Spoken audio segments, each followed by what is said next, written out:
Hey folks, welcome to the B-side. We're back again. This time we're going to be working on a kobold, which is one of the little nasty creatures working in the background, basically of the short that I'm working on, right? Where I have my little thief who is this little person right here, and she's going to be trying to open a door. Going to have some trouble, and in the meantime, the rest of our party is dealing with a bunch of baddies who are going to be causing problems in the background. In my head, this is going to make sense, and it's going to be kind of fun to do. And because it's kind of supposed to be funny, at least in my opinion, I want the creatures to be a little bit, a little bit funny looking. I'm not going for gritty. I'm not going for scary. I'm going for kind of stylized and goofy, just because I find that funny. First of all, Ram, Jamie, how you guys doing? Thanks so much for showing up. I hope this is going to be fun for you guys. I gotta say, Jamie, I saw in the Discord, dude, that Batman you posted, that's friggin' nuts, man. That looks awesome. And you said that you just started like recently. That's insane, dude. That's crazy. But I couldn't believe it. I couldn't believe what I was looking at. That's friggin' nuts. So yeah, God, that's awesome. I'm so glad that you guys stopped by. And again, these are this character that I'm doing here. This is not for a render. I'm not worried about necessarily crazy detail. It needs to be animated, so I'm going to try and make it animation friendly. I'm not going to go crazy with it. I have to do like roughly 9, 10, or 11 characters slash rigs and stuff for this short. And since I'm the one doing it all, I have to kind of like economize my time. And because these are not main characters, these are kind of just the baddies being in the background. I just want to kind of go with a quick look and a silhouette that makes sense. I'm going to have a couple of these different kobolds because kobolds are kind of like the generic baddies, right? The kind of the stormtroopers. So, there's going to be a few, and to make them distinguished, I'm going to play around with maybe the different little props and stuff, and we'll see how far today goes. Because, like I said, I'm not going to agonize over details. I want to kind of just get the overall feel of the character. But yeah, Jamie, that Batman that render is gorgeous too. Jeez. I don't do renders very well. Like I was just talking to Bradley about this the other day. Like I don't know rendering very well, and it's something that probably I should learn. So let's go here. Okay, I started messing around with the shape here, so I just want to kind of like talk real fast about what I was doing here, just to kind of get a feel for the shape that I was going for. And for the actual base mesh here, to be clear, I didn't start from absolute scratch here. I for again these kind of background characters, I'm not trying to reinvent the wheel here. So I actually started with just this stylized male face, and I just did horrible things to it. I just kind of I took the eyes and just like literally just rotated them back, kind of like this. Let's get this looking here, like this, so that I had a good starting point for where the sides of the eyes would be, and then I just pulled the nose forward. Like this was really just like I said, I'm not trying to reinvent the wheel. So I'm starting with the base mesh. One of the reasons why I wanted to start with this is because I didn't feel like dealing with the way Zero Mesh destroys fingers, and this has decent fingers. So I started with this, did a little bit of adjustment, obviously, and I did remesh part of this mesh, but I removed the arms so that the fingers would stay in place, remeshed it, and then just kind of sewed everything back together again because obviously he needed a tail and stuff like that. So again, I just blocked out the basic shape here, but like I said, because these are kind of backgroundy type characters, my main concern isn't with them looking great in close up. I just want them to read immediately as a kind of character, right? So I'm just starting with kind of, again, it's kind of goofy looking. These are not overly buff characters. They're just kind of they're just little lizard guys who run around. So that's kind of that's the goal here. So I'm going to start. I just want to kind of get the face roughed out a little bit, so that I can get a feel for how he's going to look. I kind of want them to look dumb. So I want the lower jaw to kind of be slung out a little bit more. I want there to be the lower teeth to kind of show up a little bit. So again, it looks like these kind of like kind of got that lower jaw. I want to kind of get these little fins going by. to kind of give them some, again, a little silhouette here. And for these fins, I was actually like, I have trouble sometimes with stupid things like this. And it's so much easier now that we have like remesh by union, which is what I did for these little fins, just to kind of, again, in case anyone like me looks at something as simple shape, like I still don't know what the best way to do it.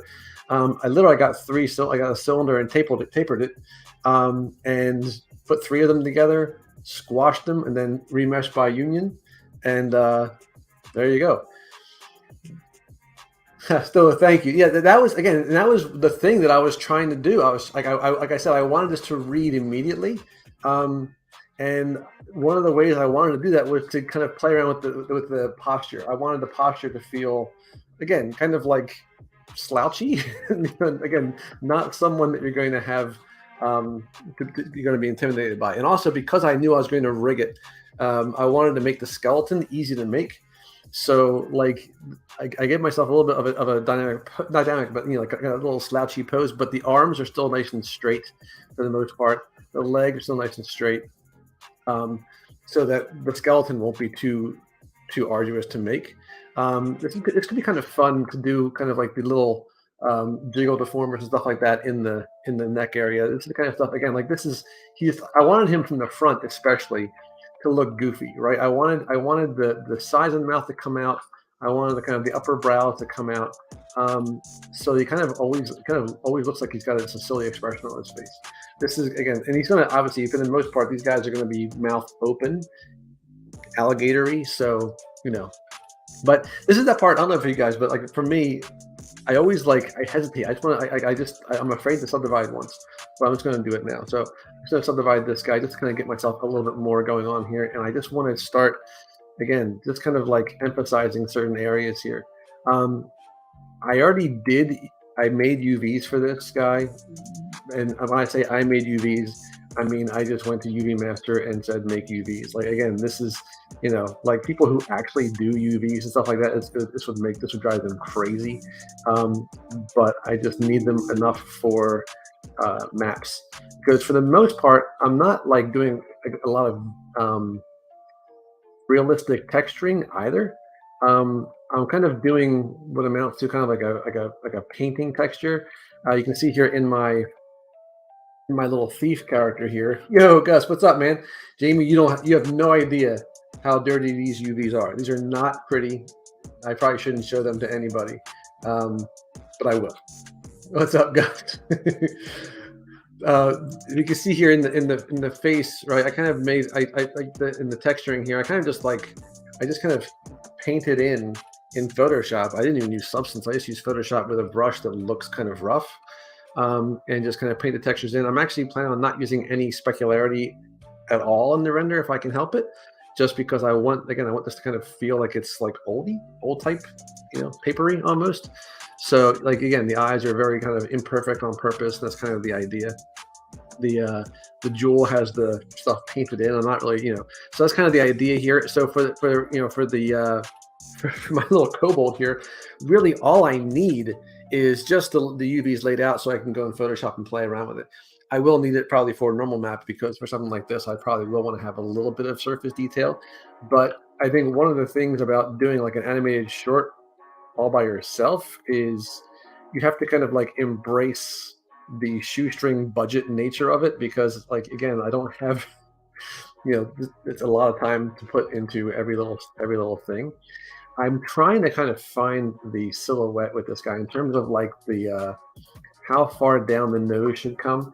Should it kind of slope down, or should it be more kind of like straight across here? And again, part of the whole like stylized element here is to kind of like try to avoid straight lines, if that makes any sense. So I'm going to try and keep this looking, a little bit goofy. And again, I want to make sure that I have room on the lower jaw for the lower teeth to pop up, Yes, you're way late, Gus. You're at least like 8 minutes late. We can't have this. We can't have this. Yo, what's up, B? B Ram? It is Kobold time. I always want to call them Kobolds, but I think it's Kobolds. Kobolds. They're those guys that like they're They're kind of like just like the foot soldiers. They're like just like they're like in D&D. They're them, and they're like skeletons. They're like just the ones that you just need to have something to attack, and that was it. I'm gonna try that Geo brush, which everyone is raving about, and I have not really had a chance to use. I don't think the topology around the eye is great, so it's not going to be as beautiful as I've seen on other people's sculpts, but that's okay. Like I said, we're gonna keep calling this stylized, and that's going to cover up all kinds of sins. The eye, I do want to kind of get the eyelids in there, and I'm going to do that in a really cheating way. I'm just going to duplicate my eyes, and I'm going to fill these with a darker version of the face material. And this is such a cheat, but that's okay. And I'm literally just going to chop it in half, like so. And let's delete hidden. I'm going to just group these, and I'm just going to now go to my Z Modeler brush and do a quick close convex hole, like so. And then give it a quick little edge loop here so that when I do subdivide, the edge stays nice and sharp. So now all I gotta do is I'm going to inflate this a little, just because it is technically still in the exact same spot as the eye. So now if I make this smooth, right, I get my little eyelid, and this is just absolutely just the cheatingest way to do this, but that's okay, because again, stylized. Now I'm going to duplicate this and just bring it up top here. This is just this is that way again, because especially for characters like this with expressions and that kind of stuff, or you're looking to kind of be angry, that just works. And I'm just going to rename these really fast. I can't not have things named. This is the rigor in me. You always have to have your scene organized. So we got this here. This is good. Okay, so let's kind of play around with this mouth area here. I want, like I said, I want the lower lip to kind of jut out a little bit. So I'm going to go down to the. Let's make sure this stays nice and smooth. I'm going to go down to the lower res. I'm just going to kind of like slowly start chopping away at this. I don't know. Again, I'm sure people know this, but yeah. So like I just hide a little bit, and then Control Shift S will shrink the visibility so that it'll just kind of like slowly just remove these guys. It's not exact because you can see here we have a little bit of a thing happening here, but I do have different polygroups, so I'm just trying to.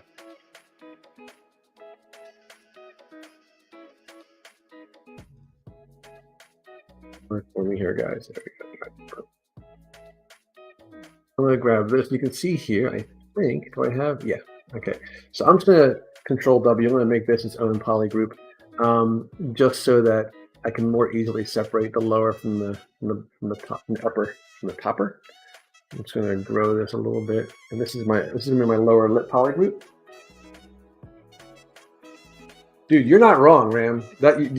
You're not wrong. It definitely has a Gorn feel. That's a deep cut. That's awesome. B, sometimes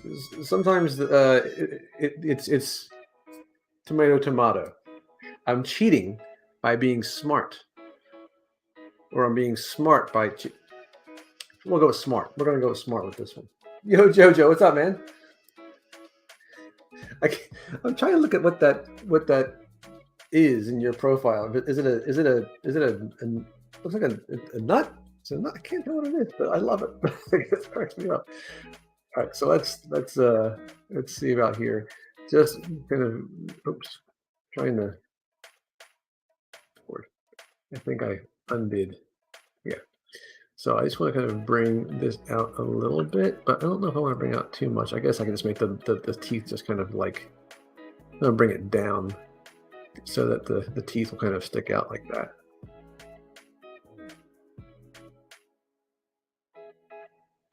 But again, I think before I get too far like into the face and stuff, I do want to just kind of make sure I'm happy with like the way the teeth are gonna look. Because if I get the teeth like the face a certain way and then realize, oh yeah, teeth have to go somewhere, then it's kind of an issue. So I'm just gonna start with. I don't like using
Just vanished.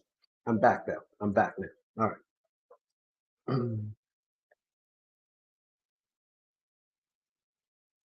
Oh, look at this. So I was my screen just um froze. So I missed all this stuff. I missed all this stuff. Jeez. All right, let's jump back. I'm sorry about that, guys. My screen was frozen. I thought everyone was just being really quiet. Um B, if you are willing to unwrap UVs, again, I would feel bad just because I can offer very little in return. But again, because yeah, I mean, my my version of unwrapping UVs is UV Master Unwrap, which is so I would never argue. See, look at that, guys. See, yes, be you're probably right. Although the thing is, there's a lot of suspects for this problem because now that the new guy is here, the other ones are not loving it. They're not they're not loving this new attention hog here. See? All right, so hopefully, am I back now? Let me see. Am I Oh, I'm back. All right, good. It does work. Thank you. Thank you. Thank you. Thank you. Yeah, that was weird. Oh, B, hopefully I'll give you something worth unwrapping. That's that's gonna be the big trick. So yeah, I don't know what the heck just happened there. I'm sure, probably, maybe when I was going back and forth to go to the cat picture, I clicked something. I'm new to the streaming thing. You have to understand. I'm usually just the guy who crashes Mike and Bradley's feed. So now for the body, like I said, I'm not gonna go too crazy here. I want there just to be kind of I want him to, again, I want him to be somewhat less than buff. So I'm just going to use my little clay. Guys, did you guys see ZBrush guys, Pablo Munoz Gomez put another brush up. It was called clay. I think it was called clean buildup. It's like the clay buildup brush, but it's just with it doesn't sound like it has the alpha on it, and it really feels nice for like doing hair and stuff. 'Cause- thank you. Yes, it took some time to get here, but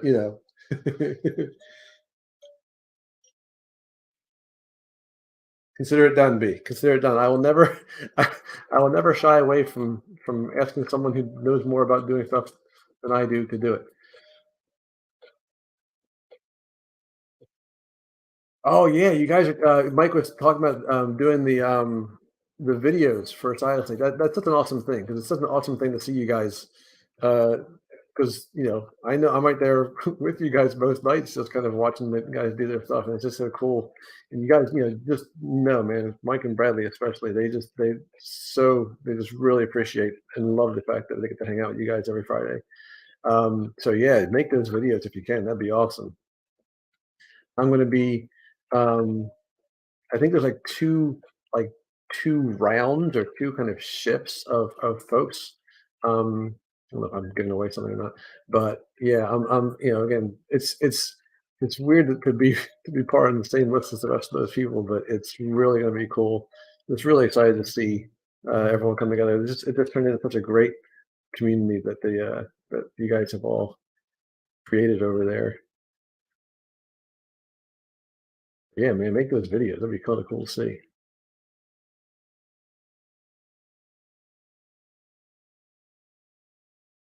I'm gonna figure out too, because again, like I said, I'm gonna have a couple of these guys. I gotta figure out little things to do to kind of like distinguish them. Like I found online these different kobolds. Like there's like the kobold shamans who've got like all these kind of crazy little things on there. That might be a little bit too much to do, but like maybe I'll put like little found like helmets that don't fit or armor, like little. I might do armor. I might actually do that dynamic noise. No, not noise. What's it called? Dynamic subdiv, where you can kind of like swap out. faces for geometry. That'd be kind of neat. B, you're on, man. You are on. You are on. Because yeah, that's there. Yeah, there's again there are certain things that there are many things that I don't feel like I know what I'm doing. And, like sculpting, honestly, is one of them. I tend to think of myself as a rigger slash animator who occasionally makes his own stuff and wishes someone else did. But no, I'm just kidding. I do kind of like doing this, but um, I always feel like I'm just guessing half the time. But this one like that's one of the reasons why I started on the body a little bit before coming on. Is I didn't want to sit here and just like just try like try random crap and fail. Like last week, I was trying a different type of deformer on my character, and it didn't quite work. So I feel so bad. It's like for 20 minutes, you guys who were here were stuck watching me just like try and make something that wasn't working work. Like, yeah, maybe when I'm streaming, it's not the time to try things I haven't done before. Maybe that's not the best time.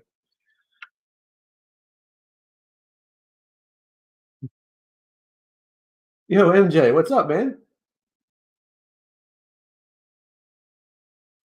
You need D&D help. I'm a D&D nerd. I when I was younger, I had I think a friend or two, and every once in a while we would play, but because we didn't get to play very often, every time we played, we pretty much had to start over. So playing D&D when I was younger pretty much was just us making new characters over and over and over again because we never actually got to use them much. By the time we got together again to play, we had forgotten them. And so like playing D&D was always just about rolling dice and making our characters and assuming at some point we would use them. And we probably never did. Definitely planning on doing as one of the creatures, the beholder, which is going to be really fun. Not just so much the sculpt, but to rig that all those tentacles and eyes and stuff. That's going to be either really fun or an absolute nightmare. One of the two. Um, I had to rig something for a movie called Slashback, which is I think it's on Amazon Prime now or Shutter or something. And it was like this tentacle monster, and that was not easy. I don't, I wasn't rigging tentacles, not my specialty. Um, Came out cool, but that was I invented all new forms of profanity trying to make that. No, B, I definitely did live through the Satanic Panic, because I was born in the 70s, so when I was of the age of D&D, that was right smack in the middle. I was in the 80s. That's when that's when yeah, yeah, that was fun. You're like, "What are you talking about? I'm just rolling dice and being attacked by a gelatinous cube." And nothing to do with any kind of demons, but speaking of gelatinous cubes, speaking of making a gelatinous cube, it'd be hard to mess that one up. I think that's why I don't want to do it because I'll find a way. Imagine messing up doing a cube.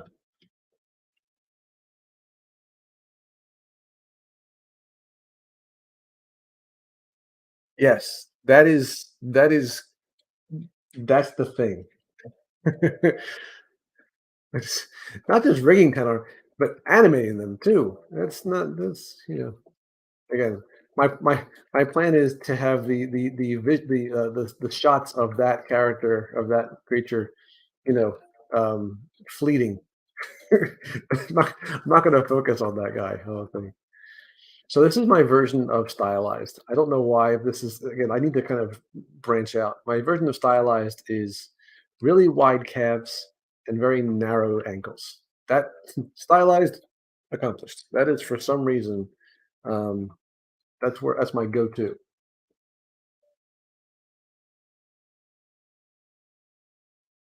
Now, see, that's a challenge.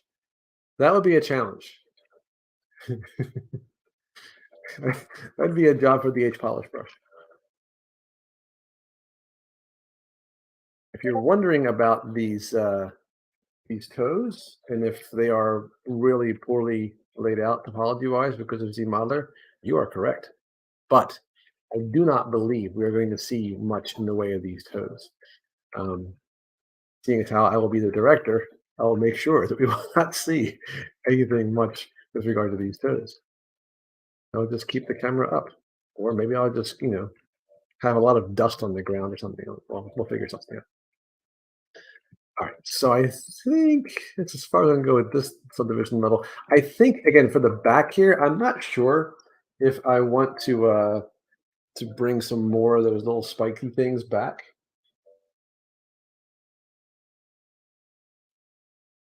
Wait, what are you talking about, MJ?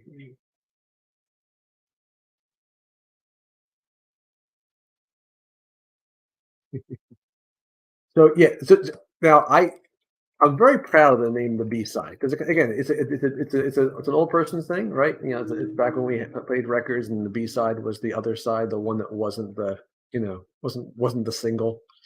I wanted to call it amateur hour, but they they put the kibosh on that. I thought that was funny, but I thought that was a little too self-effacing. I thought that was funny though.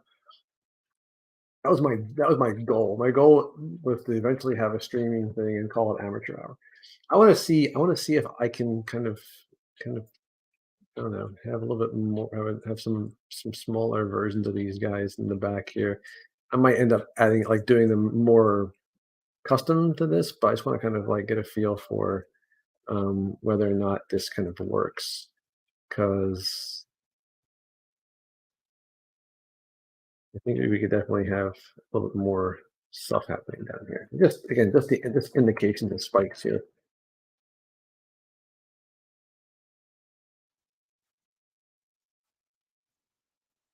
Dude, I miss it. I miss back when I was a kid and we were going on like ride like trips that were over 30 minutes to have my little Walkman and my uh, custom made mixtapes. I don't know. There's something cool about that. Just not like forgetting which song came next and then just you don't do mixtapes anymore.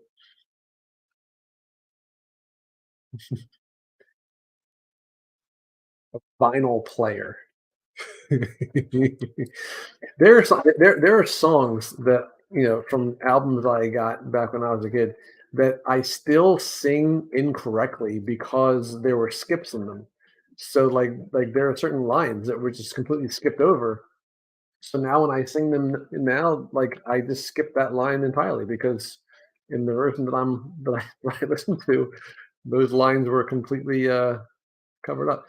It's again, some people just don't know. They don't know the excitement of subpar audio equipment.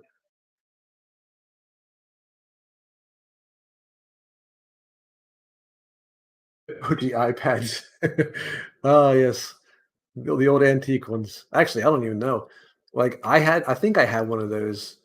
Um, but I think no, I think maybe I came a generation or so later because yeah, there are ones I've seen that are like heavy, almost like as far as iPads go. Like you almost couldn't even use them. They're just too tiring to hold.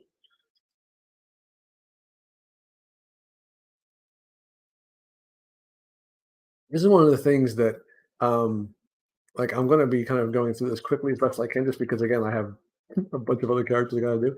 But one of the things that's really cool about when we do get to play around on the actual show and the actual Stylus show is that like if I know I'm going to be doing something for 4 weeks, that's awesome. Like it's because if you're doing it for your own, sometimes you just kind of like you don't really have that same um, external authority on when it's done. So like you kind of like just say, I guess it's done. I can't really think of it. But if you know you got like 4 weeks, 2 hours at least each time, like you can kind of allow yourself that luxury of just being really thorough. And in between the weeks, you can kind of do some stuff. And then when you actually are there, like that's honestly like that's why I think it's one of the reasons why I was hoping to do the B side. And one of the reasons why I kind of I like the idea of just streaming in general is that it just kind of it helps you focus because you know you're going to be doing this for a certain amount of time and you don't have that luxury of saying, I'm just gonna, I'll get distracted and do something else. Like sometimes to me, that's like the best thing. You kind of force yourself to focus. And when you kind of have some sort of external authority for the amount of time that you have to spend, it's awesome. Like you just, because you do your better work if you know that you're gonna be working on it for a while.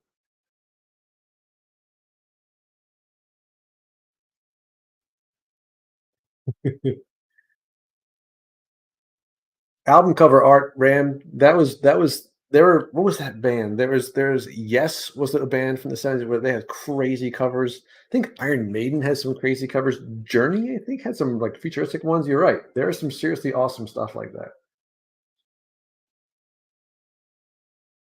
MJ, I remember the same thing. I remember there was a song, I can't remember what band it was, but I was literally, I think I was like in high school, I was over at my girlfriend's house. It's like, I'm not going anywhere. I'm not doing anything. They're playing the new song from the album tonight. I just sat there for like 3 hours. The relationship didn't last, but still, it was a good song.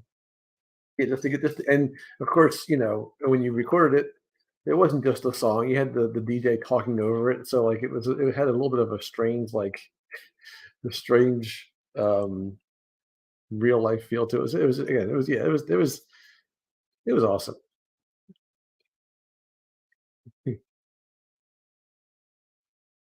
Discman's the problem with them, like, see, the problem with them is as a kid, I couldn't mow the lawn and listen to my Discman because it would skip all the time. Every time I took a step, it would skip. That was a good thing about tapes. They didn't skip. They didn't, they didn't skip.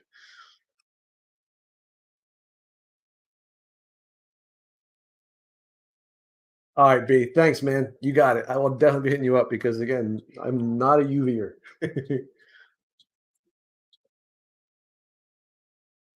Dude, yeah, and Jamie, I don't know if it was just me, but like, I spent more time making the tapes and very little time actually listening to them. I think it was just like the idea of having one, of having it. Like, okay, now I have these songs forever, and I can listen to them whenever I want. And I don't think I ever did. I think all I did was just make more tapes. It was like this collecting. It was like I had a collection of all these songs, and I just liked knowing I had them.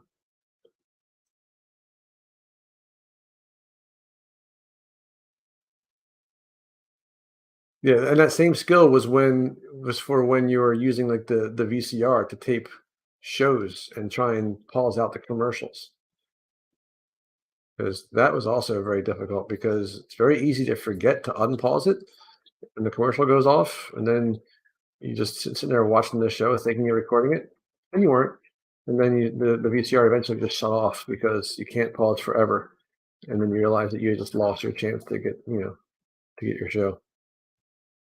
If it taught you focus.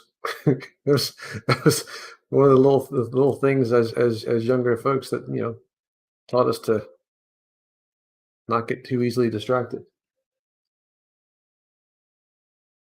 That was absolutely crucial. You couldn't like it felt weird to tape a show and then have to fast forward through the commercials. It's amateurish. I still did it just because most of the time I was too afraid of forgetting, like I said, and losing it. Dude, I don't know if you saw, there's on I think it was on Threads. There's a video I saw of Chris Jones who has like this hand rig he made in Blender, and it's next level, man. I don't even know. In case you're curious, this will not have a hand rig like his. I don't even know how he did some of that stuff. That's insane. If you're not sure who Chris Jones is, I know that he did like a short, like a decade or so ago in Lightwave, which is how I think it was Lightwave, which is how old this was, called The Passenger. And it was awesome even then. And now he just does work that's just it's just amazing. Like it's so realistic. He does realistic, hyper real animation type stuff, like for just human skin and eyes. And oh my god, if you're not sure who that is, you should check him out because he's so good. I learned so much just by watching that animation, the one called The Passenger.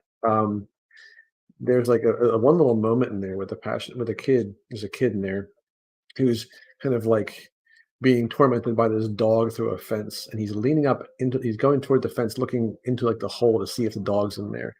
And the eye just does these little tiny darts as he's moving it like this. It was so subtle and it was so amazing. Like that I still remember that because now probably not so well, but I completely try and mimic that idea of like the eyes is kind of like always moving a little bit.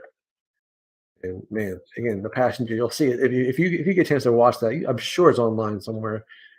Chris Jones did the passenger, and it's again, I'm sure it holds up even now. It was so long ago, but it was so cool. It was such a really well done uh, short.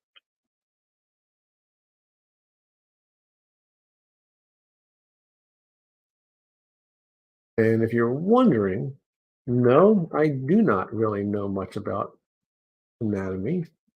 This is not necessarily the most perfectly um, set up muscular system, but again, stylized.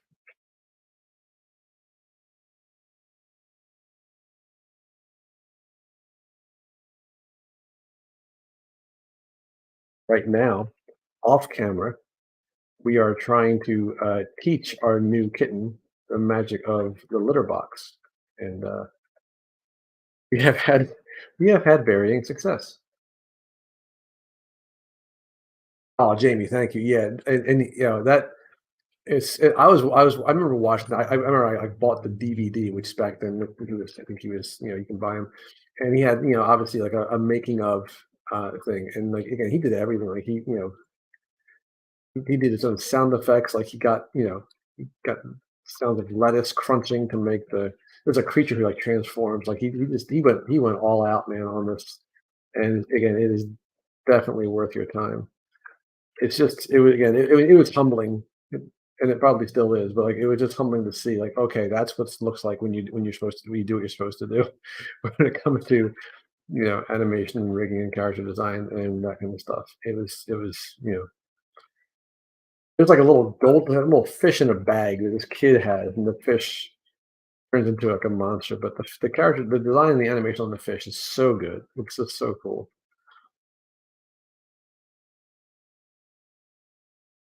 I don't know what he's done. I mean, again, I don't know. Like, I haven't followed like necessarily everything he's done since then. But that really made an impact on me personally.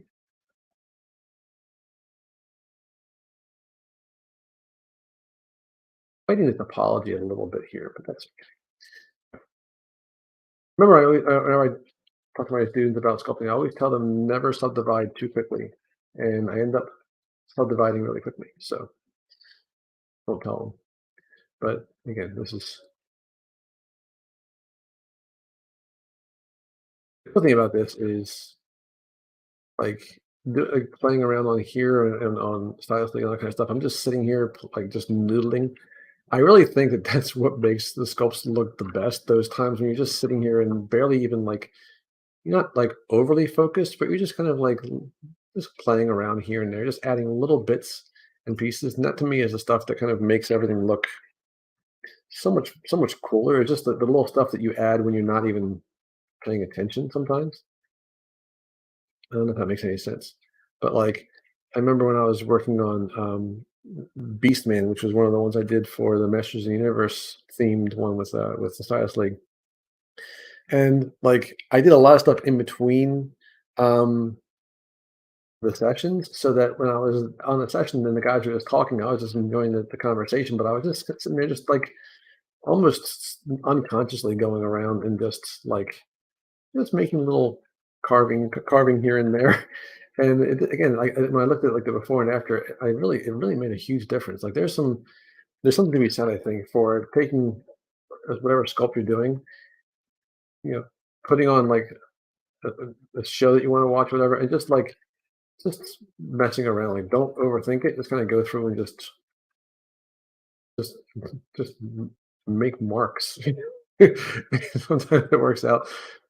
Sometimes it doesn't. But to me, this is like this kind of stuff here. Like I'm just I'm just sculpting randomly here and there. I'm just kind of seeing whether the forms that kind of result are kind of worth exploring. And sometimes they kind of become they give me something different, which is kind of neat. I kind of move this brow up a little bit.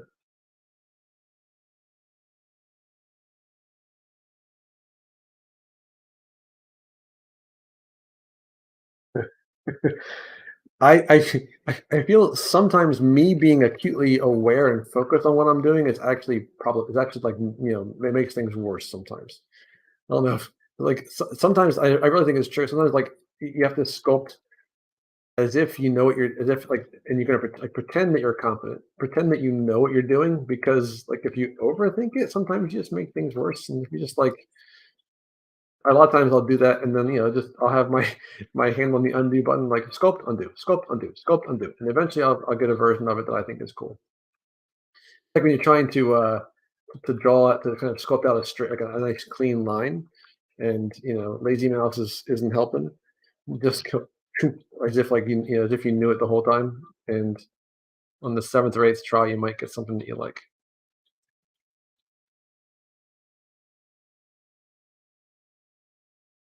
Holy crap, Gus! Thank you. I didn't. Well, first of all, thank you for, for saying it looked good, but I have not saved. I don't think I've saved the entire time. And it's very kind. Again, I feel I always there's a point in every sculpt that does work where you're like, okay, all right, now I see it. Now I know no matter what, it's not going to get any. I've at least found where I'm going, and I kind of think like I haven't found it yet. I like this I like the front view. I think that I don't love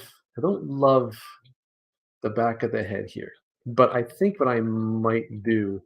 Um, in fact, let's try this.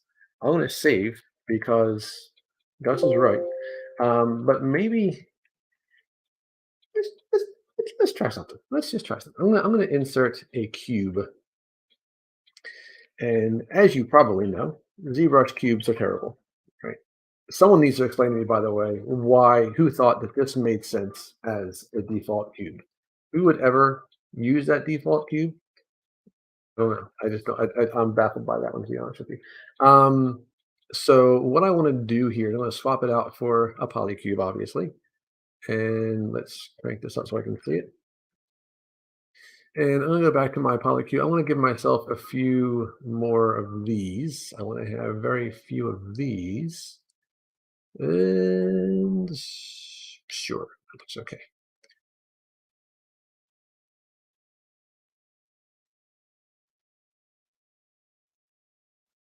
Are you trying to say that my music is not audible?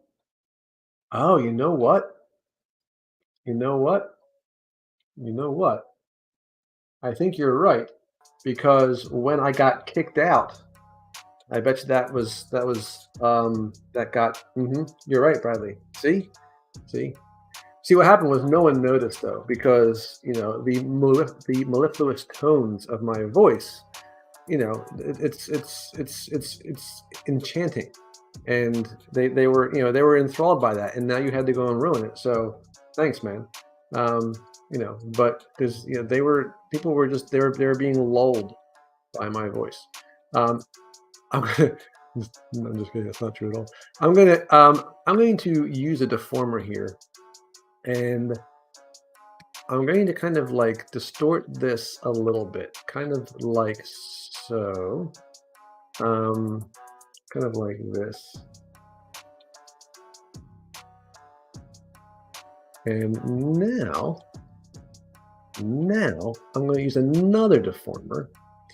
And what I want to do is I want to make a horn, but not like a cylindrical horn. I want a horn that feels a little more, well, edged, edged, kind of like this. And and then I'm going to give it a bend, of course, a little bit of a bendy thing here. But I want this to kind of feel. I don't think this needs to be quite so crazy. I want this to kind of have a little bit of a twist.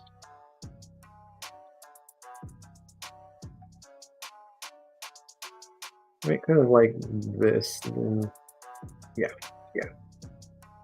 I think, I think. Let's try this.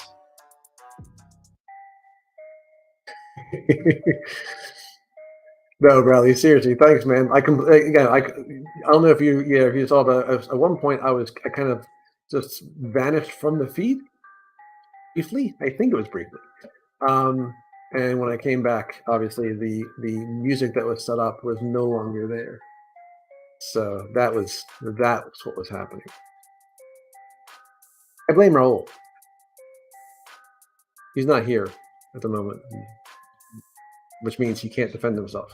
Which means I think ipso facto, I win. So I'm gonna try something like this.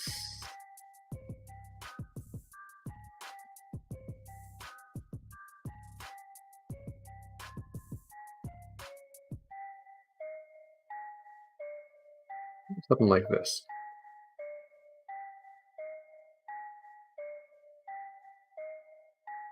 I think that might kind of work. I mean, we don't know. We don't know, but give it a shot. I'm gonna. It's obviously gonna get the edges smooth a little bit, but I wanted this to feel a little bit more. Oh gosh, don't do that. A little bit more.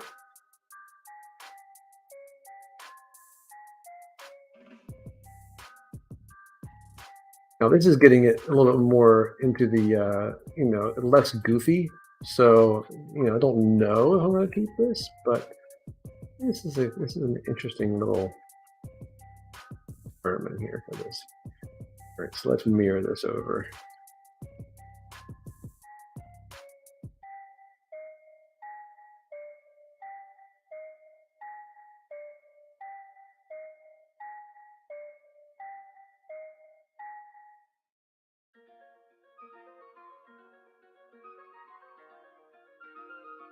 Yeah, internet symmetry on.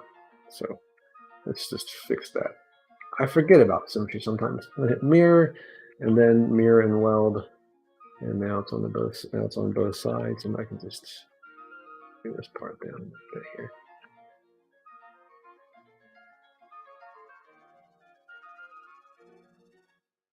I think that might be kind of interesting. If I bring this down, I almost like build this in as part of the brow.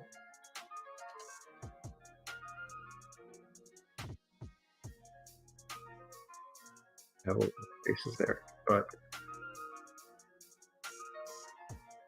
let's remesh this really fast.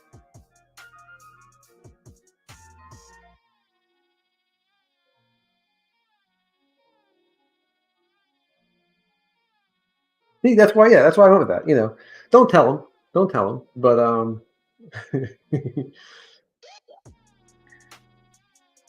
dude, no one sculpts as fast as Tony. But my new child. Yeah, I had to. I told everyone about my new kid on the stream too because I'm a proud dad. And by dad I mean I lured him within grabbing range with a plate of food and then brought him inside. Now this is a weird look. I don't know.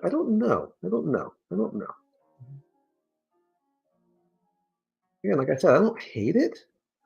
Mostly because I don't know what to make of it yet. Like I think once I figure out exactly where I'm going with this, I'll know for sure what I feel of it. I feel about it. But I don't know. I mean, I don't hate this look. It's different. It's different. I should break out the snake hook brush because I get my nice little curvies going on here. See, now he's looking more like a minotaur, but it's okay.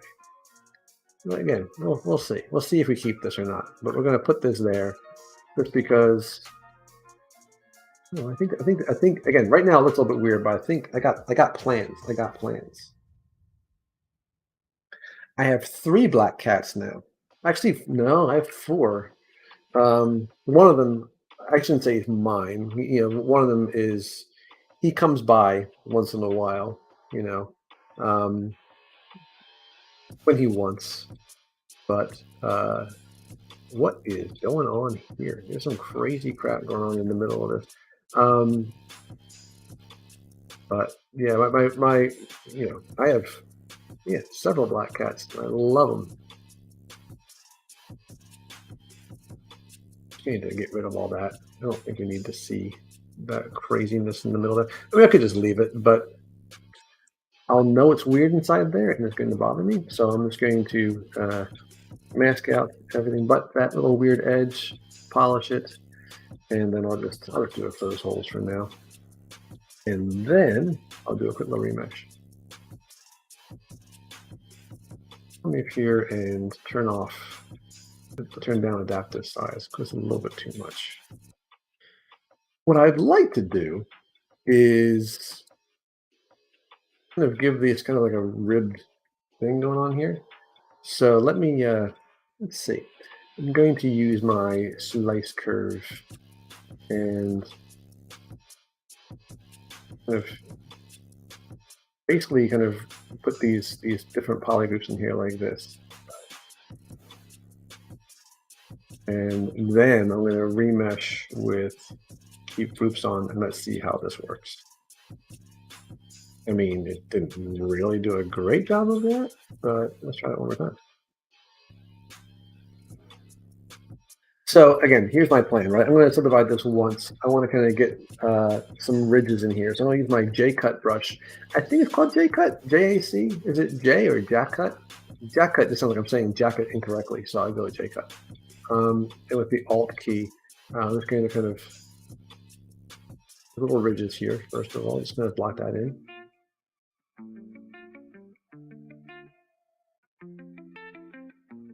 And clay build up and just dig inside a little bit here just to kind of get some surface relief, some ins and outs, peaks and valleys, what have you. I might need to remesh this again because I'm definitely getting all kinds of jaggies here. Wait, what am I missing? There's the insert polycube and macros. So now now, when you say macros, I know that there is a place up here where I can go somewhere. Z script, right? Is it Z script for macro? Oh, there's actually a macros thing. Oh, macro. Yeah. So, oh, look at this. What the? See, this is one of those things that I didn't like. I've seen that there are certain menus in ZBrush that I don't think I've ever gone to. Macros is definitely one of them. I'm trying to think, there was another one that I had never used ever. Marker. I don't know what marker means. Does anyone know what is it? I mean, it's not really a marker, right? Is it a marker? Like, this is what I need. I need to know what some of these things actually do. Like, that doesn't make any. Like, what's a marker? I mean, I know what a marker is, but I'm saying. All right, so there we go. See, now I got some better. This is some weird stuff. Now I got some better topology. Isn't it weird how you get some just random spots where it's like, you know what? I don't know how to do this anymore. It just kind of makes some weird stuff. Picker, I do know. I know about picker because of depth. I do know that. The depth. Okay, so I'm gonna talk about the picker menu because I feel excited because I remember I learned this. I was like, holy crap! Now I know what the picker menu does. Well, I shouldn't say I know what the picker menu does because there's like other things up here. But the depth one I know, right? The once Z and continuous Z, I think I actually have. Yeah, I actually put it down here. You can't see it because it's below my stupid picture. But in my user interface, I actually have those. So because under the picker, they have this depth thing, and it really deals with things like curve brushes, right? So, for example, if I were to use a curve tube brush, and if I were to like start drawing it along this, it's not going to follow exactly, right? You see how it's kind of like way behind here? And the reason is because under picker, under depth, it's set to once Z, which means it's only going to sample the Z depth of where the brush is going initially, that one time. It's not going to kind of reevaluate as you go, right? But now if I go up here and change it to continuous Z, now if I drag it out, it's going to kind of like follow the contour because it's continuously kind of judging where in the Z axis the object you're drawing on is. That part I know. This other stuff, color, material, I don't know for sure, but it says the same thing. I'm not sure. You know what? That's something else we have to find out. But that one I know. That part I know. The depth, the once and continuous Z, that's useful to know when it comes to using curve brushes. But yeah, so that That one I can actually say with confidence, I know that one. But the other things, again, the other ones up there, they have like colors, orientation, they all say once and continuous. So I'm guessing it's a similar type of approach, but I just don't know what it could possibly be for things like color or so forth. But yeah, that is one thing. But you're right. That's a very strange menu. I'm still not sure I'm going to keep this, but I'm going to keep going with it until I find out for sure. I'm going to turn on my backface masking here because I'm using clay buildup, and clay buildup's always crazy big. But I kind of want to see about, I don't know, messing with this a little bit more.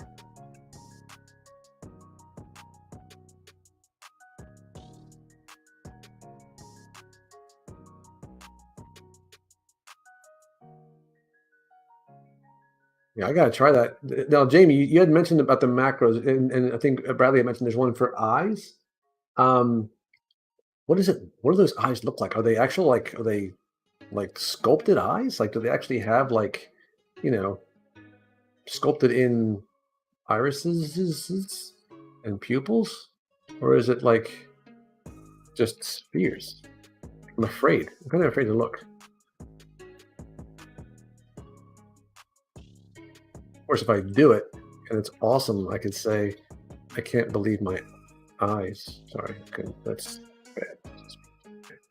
I'm gonna go here to clay polish and clean this up a little bit.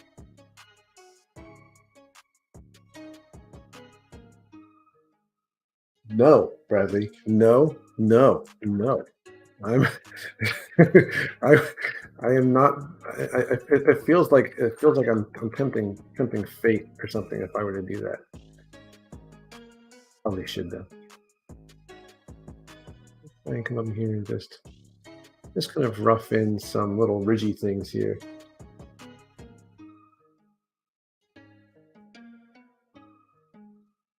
Now that's weird. You can constrain it to sculpt in one axis? Huh. Okay. Okay. Well, that's cool. That does save you. It saves you a couple. It saves you a couple steps.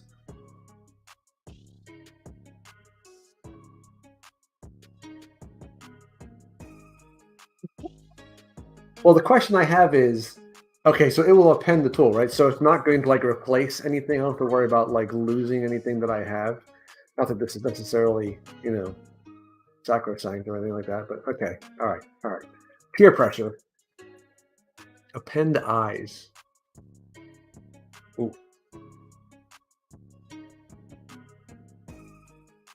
Okay, so it gave me one eye. Didn't give me two. It's got symmetry on. So okay. So let's see. Let's delete that one. Let's see. Maybe let's turn off local sim. Does that matter? Ah, okay. I think because I had local symmetry on. But look at that. Not only did they append eyes, but they made them dark, like hmm, like doll's eyes. Oh, that's not so bad. Maybe I'll just because I mean, I could bring them up here and see what you would look like with dark eyes. I mean, not bad. They have UVs. What the? How many eyes do I have? Uh, okay, so something has eyes on it.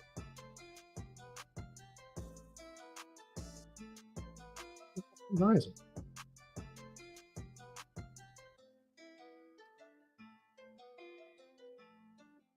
All right, that's some weird. Oh, this. What the heck? Oh, these are my eyes. Okay, that makes sense. Okay, I was confused. I mean, look, it's a little too creepy with the dark eyes, but still, I mean, let's see how the topology. Okay, the topology is, yeah, spheres. I mean, hey, again, it saves you the material, which is a big pain to do sometimes. So that's good. Look at transmit under modifiers. There's an XYZ button that's on by default. That is really so. Oh wow! So if I wanted to sculpt like a perfectly straight line, I could just do it that way, probably, right? Huh.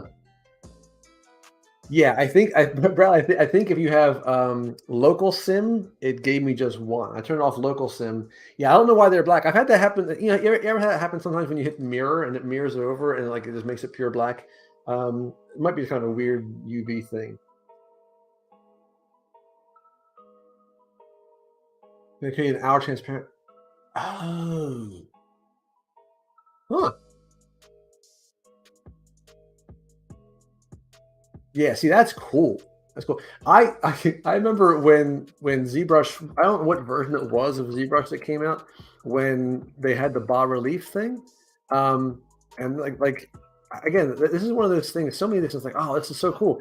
And then I've never used it. Like I can't even think of a reason why I would, unless I was doing like a coin or actually doing something I could print. What is that something I could print out? That actually might make sense. But I never used it. I wouldn't even know how to use it now.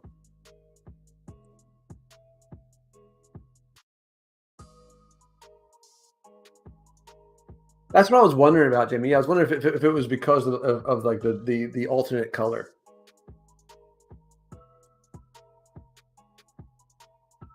So I'm thinking again like about this little these little horns here.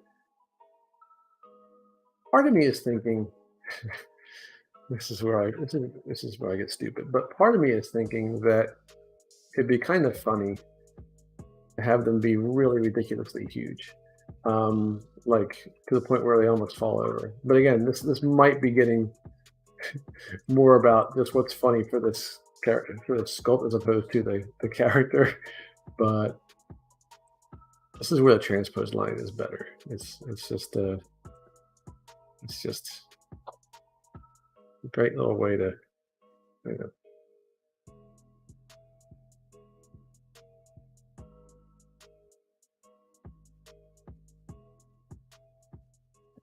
know, I remember again. I remember when I think it was Pavlovich was doing was doing the what's new in ZBrush thing. And he was using that. Again, it was really cool. Like, it worked really well. I'm actually kind of digging this, and because I want to have a couple different kobolds, so to make them seem like there's like they're different types and not all the same copies of one, which is something I can probably just switch on for one of them. What concept is this from, Bradley? It's from right here. It's from right up here. Also, the monster manual, Dungeons and Dragons monster manual, because that's where you go to find out all about your monsters. So, for example, see, look, ghouls. That's a ghoul. Pretty cool looking ghoul, actually. Kind of digging the long venom tongue on that guy. Let's see. There's a golem, a clay golem, a flesh golem, which is weird. I just assumed that was just a person. Iron golem. See, cool stuff. There's actually some really look. Okay, someone explain to me. This is a grell. It's a parrot's beak with a brain. This is the monster manual from Dungeons and Dragons. It's the newer version. The older version had very like simple line drawings, but this time they kind of went a little bit more. They went a little more. So here's a picture of a kobold from here. This is my. Oh wait. No, come on. Where the heck? I can't figure out how the cameras work. This is the kobold, a version of the kobold, right?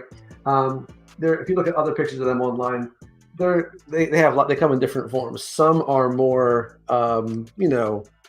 creepy. Some are just goofy looking because they are kind of meant to be cowardly and not terribly impressive. They're kind of meant to be just, you know, garden variety baddies and Dungeons and Dragons. So the link, Bradley, it's in Amazon. Just go to Amazon and go to type in Monster Manual, and yeah, I mean, they might actually have a digital version of it too. I'm not sure. Um, but those of you who played the game, you remember the original Monster Manual was very different the way it looked. Um, and there was Monster Manual 2, which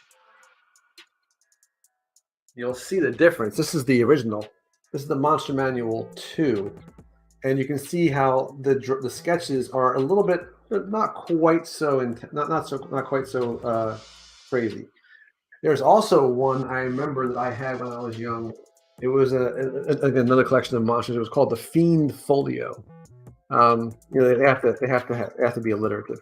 But yeah, Monster Manual, the newer version, the drawings in there are pretty cool.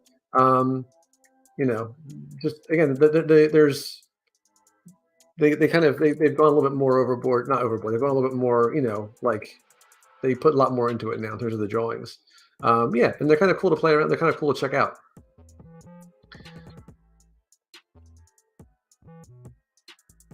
All right, what's up, man?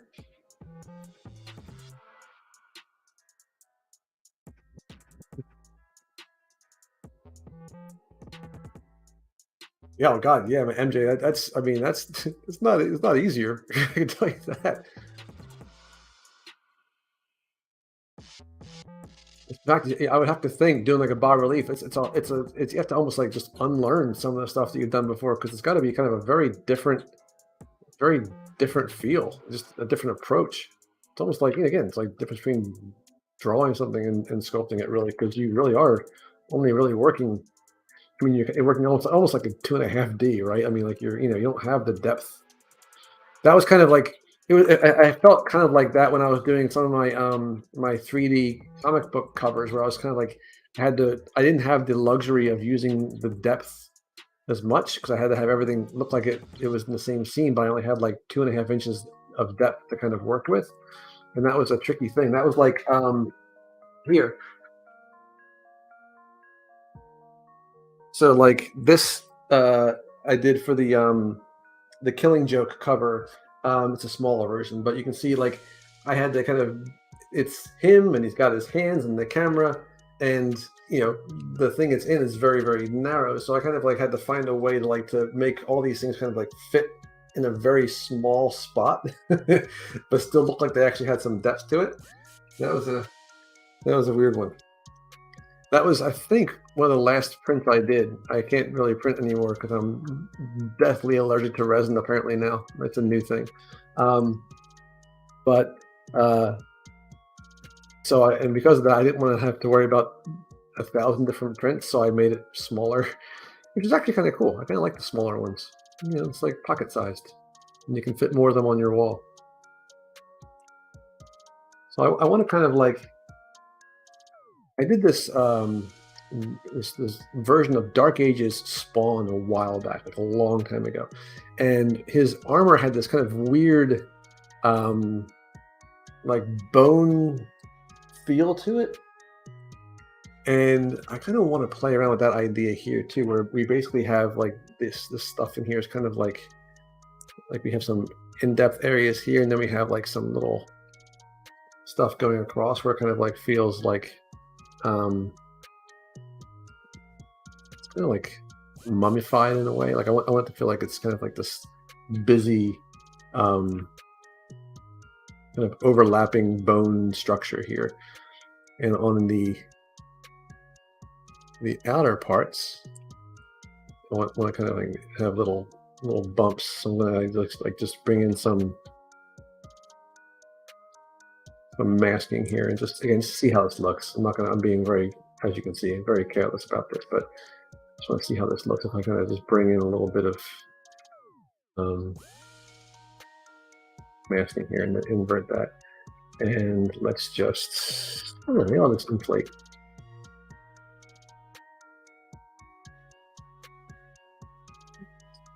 And then go with damn standard here and just kind of like with Alt run across here to kind of like just pinch it in a little bit. And again, just to kind of like get a really rough approximation of how we can kind of get some, it kind of feels a little bit more bumpy and interesting. So again, this is really fast, as you can see. I'm not overthinking it. This is actually part of the idea, I think, too, is to kind of make this feel like homemade.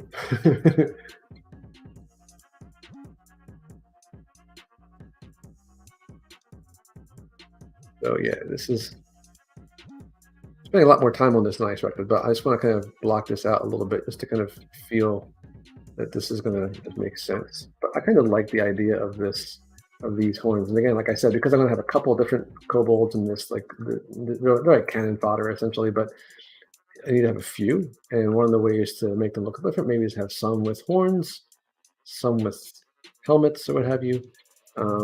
But yeah, I'm just flying through this as fast as I can.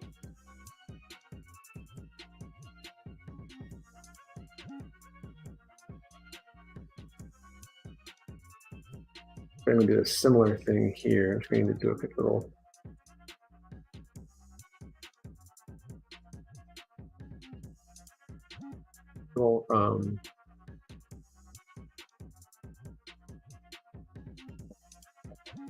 ridge. Invert that. Now I'm just going to do a little clay build up and just kind of like up along that ridge just to kind of get some irregularities in there.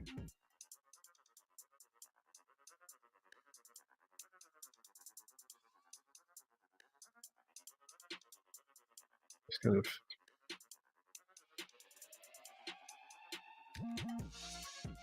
And now I'm going to use the contrast brush because I love the contrast brush. First of all, let's a little bit here. A little damp center brush and alt, just kind of like get a little ridgy feel here. And then maybe do a little clay polish. A little clay polish stuff. Now let's go to my contrast brush. I do love the contrast brush just to kind of get in there and make things look a little bit more intense really quickly.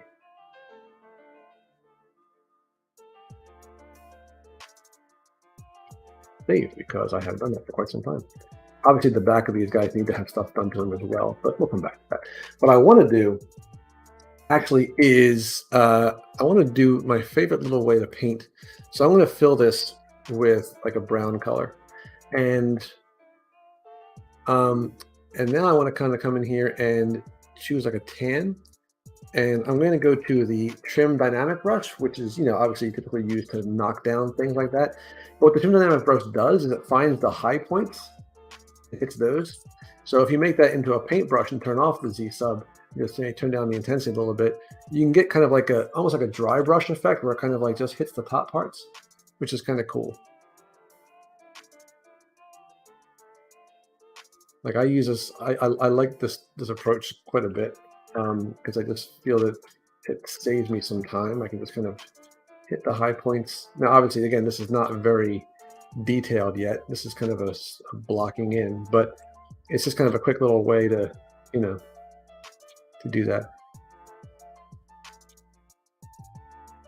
And of course, the alternate thing works if I make my alternate color a dark color, and hold down Alt, it'll now do the exact opposite, right? Instead of hitting the high points, it'll hit the low points. So it's almost like, it's kind of like masking by cavity, or masking by, by peaks and valleys, and just using that brush to kind of do both. You can hit the high points and the low points. But yeah, this is, I'm sure I did not figure this out. I'm sure I saw this somewhere. But just using that, like that, the trim dynamic brush as a paintbrush, it's really cool. It's a really quick way just to kind of like get something feeling a little bit more, detailed. Somehow, it's not the same on both sides, but you know what? It's okay. It was don't know how or why that happened, but that's okay. So anyway, these are potential horns. I'm not even going to have them on right now, but that was something that I wanted to kind of block into places to kind of get a feel. But I think now let's go to the actual dude. Yeah, Jamie, I was so excited when I found out that technique. And again, I'm about 90% sure, 95% sure that it wasn't me. I just can't remember where I got that from. Oh, what's up, man? Oh, I wanted to let you know. So, guys, you don't know if you know, but like Raul was he had mentioned that in my thumbnail for the very first B-side thumbnail, they mentioned that I didn't look smiley in that. Like I was, I was a little bit, I just looked a little. I was a little bit grumpy looking, and he was right. So I just want to let you know that I found a way to make this better. So what I'm going to do is whenever I need to look happy, I'm just going to do this. Right? I mean, and now I am just the world's happiest sculptor. No matter what I might be looking, I might be weeping uncontrollably behind there, but you won't know. You never know. This is a happy sculptor right here.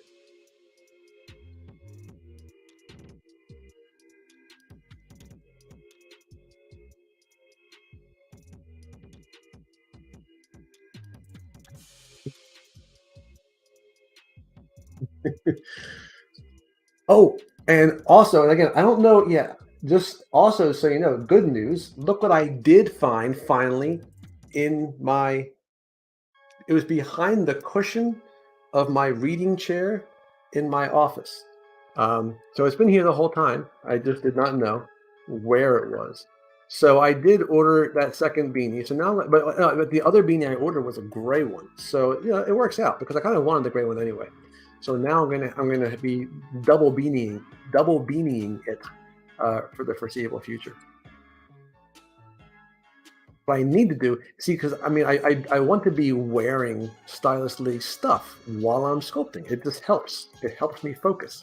However, beanies are warm and it's summer, which is tricky, and I can't pull off a baseball cap. I don't. I just can't do it. I've tried, and it doesn't. I feel like that meme. Hello, fellow kids. It just doesn't quite. I can't quite pull it off. Um, I just so beanie it is. What I can also do is help my glasses stop falling down on my nose because I do have a problem with that. And now it looks like I'm like 90. I'm just like, hello, how are you doing today? And when I get into sculpting stuff, it just gets worse. It is a great looking beanie. It is true.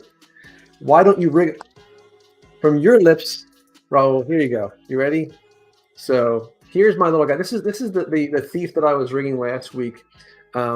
And I've done some more stuff here. So the lower face controls, I brought some controls here for her. So when I really want her to be happy, you this is gonna look goofy, but there you go. Now she's smiling. Honestly, typically you're gonna be smiling and you're gonna be having like something like this. Now she's But I also have, which is my favorite, I have an expression for her being really annoyed because I think it's gonna be more likely to be the case. So this is her.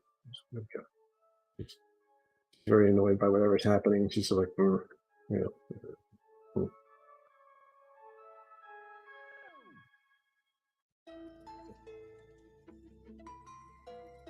Speaking of rigging smiles, yes, we have so much. This control. This is what I do when I rig everything. I end up rigging like 1,000 different controls, and then when it comes time to actually animate, I'm like, I'm not doing all that.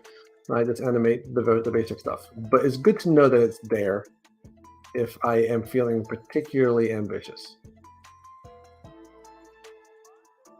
To be honest, again, I kind of don't know anatomy very well. I pretty much just watch Mike and Bradley and Tony sculpt and pretend and try and emulate that from memory, but I don't do it very well. So, pretty sure there's a muscle here on the arm though, so I'm going to go with that.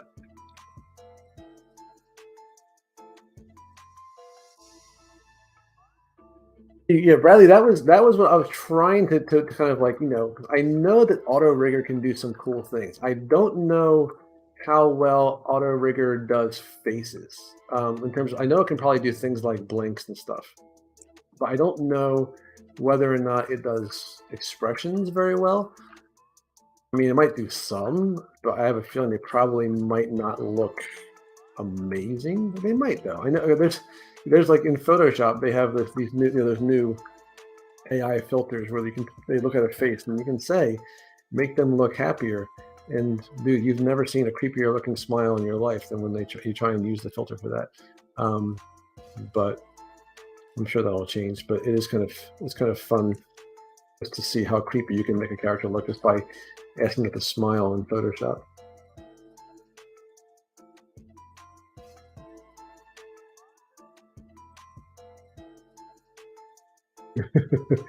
It is it is a secret that everyone has agreed to keep. It is they are yes, you are right, Bradley. I don't know about best. You know that they are absolutely committed to letting no one else know. It's just would be nice if they did, you know, once in a while.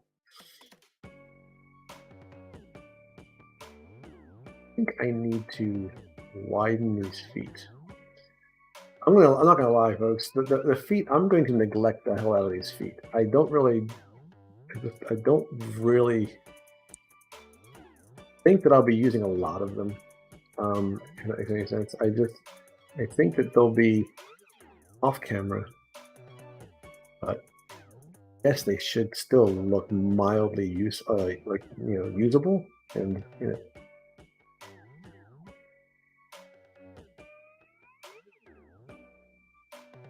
so I think at this point we have progressed. Probably not. Again, I don't. I have to figure out what I want to do with regard to like accoutrement, what he's wearing. I think for the most part, they're not necessarily known for wearing a lot. They might be wearing some stolen gear, but for the most part, I think it's just going to be a loincloth, and and call it a day. But I think one of them might be wearing kind of a, what you call it thing? What's that thing called? Um, Chainmail, like as if you found it or something like that. But let's focus on the face because I've been neglecting the face, and I want to kind of play around with this waddle here as if I can. If I can kind of come here with the damp standard brush and kind of the Alt key and kind of have some little ridgy things as if like it's skin that's kind of like what you call it, holding up a little bit.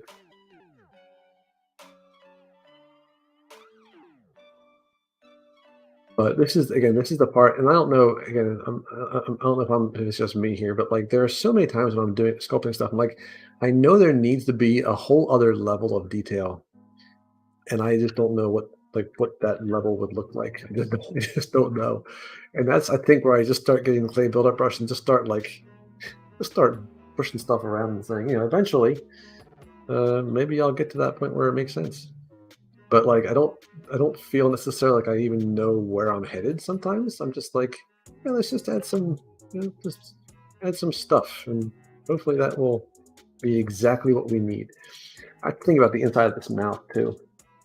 Um, but for now, let's just because the inside, I mean, I think the inside of the mouth is going to be something that might be its own object, like its own piece of geometry, or maybe not. I don't know. But it's kind of hard to. There you go. So it's kind of hard to see the lower jaw. And I guess all I needed to do was find the upper jaw. It's just crazy enough to work.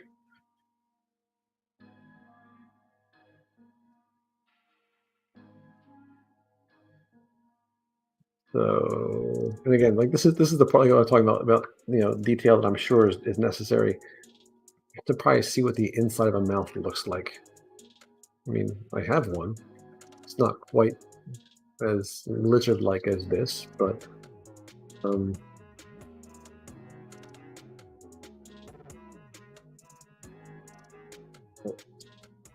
solution here. But what I feel does the most, at least when I'm doing like like humans, if I just use the regular clay brush, which is kind of an ugly brush, but that's sometimes the point. Like it's just blah, and that's actually sometimes what you need to kind of make something feel like it's got like fat below the surface, like these kind of irregularities. Actually, kind of not a bad thing sometimes. I remember I was doing this on a character's, I think it was on a character's lower lip or something like that, and I was just like throwing some clay on there. And it's like it just makes a huge difference. Same thing with like the torso and stuff. Just like adding these little because it's so irregular that it kind of feels like that kind of uneven, that kind of uneven layering of muscles and stuff like that. I kind of like that. Again, this is a little bit too much, but that's okay. And he's a kobold. We don't know what kobold anatomy looks like.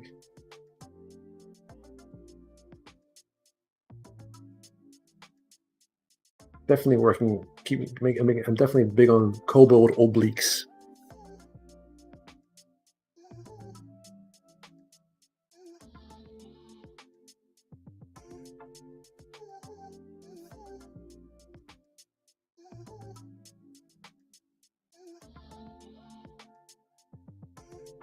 Favorite brush is the J-cut brush for lips. I don't know why. I just like to have that little alt key and just get that little ridge underneath there. Really just more of a landmark for me, so I know where the lips are, but I like it. I'm gonna bring a little more clay buildup underneath here, just to add some roughness underneath the little guy. Now on top, I don't know that I want to do too much here.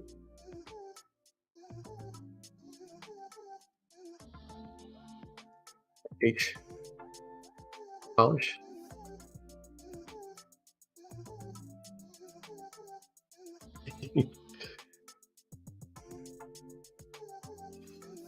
Another trip to the litter box for our new cat. Funny when you put him in there and he doesn't need to use it. He'll just sort of sit there and did he use it but not be in it? Potty training cats, guys. It's not for the faint of heart. Obliques.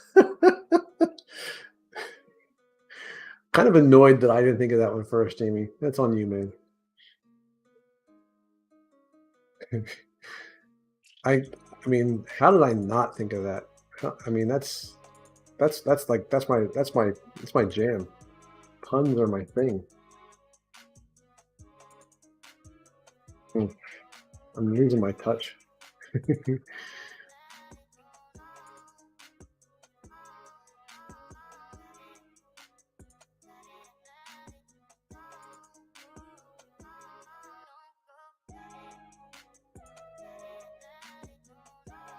I guess it's a good thing in a way that our cat just pooped in our house because we were curious. We wanted to make sure he was, he was healthy enough to utilize all of his systems, and I guess that's one way to show us that he indeed is okay. But you didn't realize the extent to which the stream was going to be all about cat excrement. But you never know what you're going to get.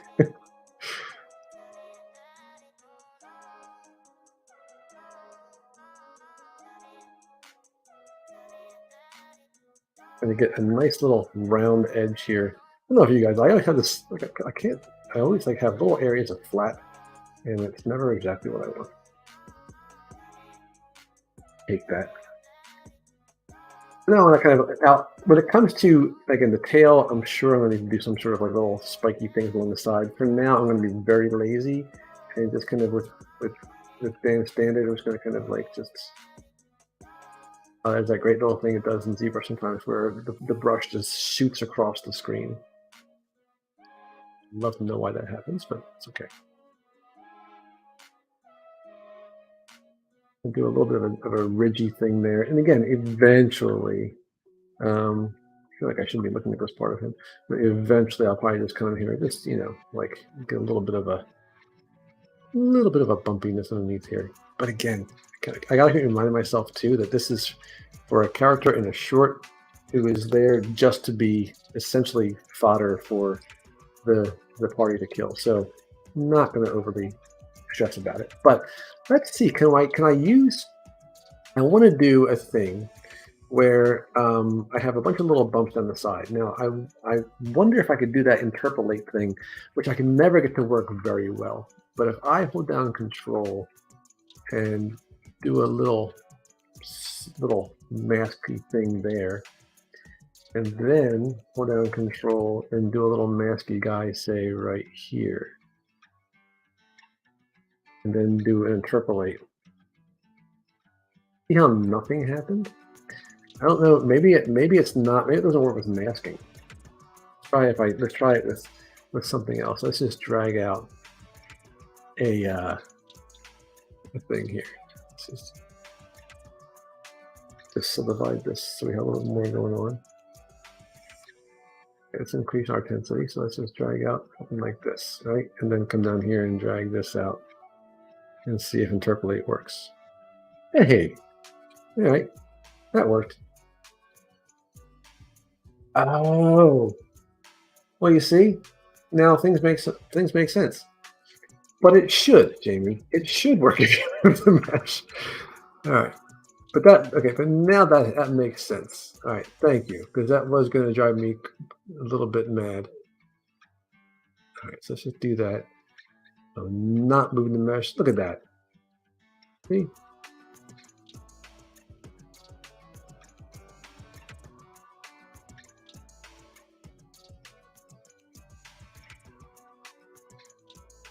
Really quite cool. I think that. And now let's just see. Now again, I could probably just bring it up a little bit with the contrast brush. I don't want this to be too crazy.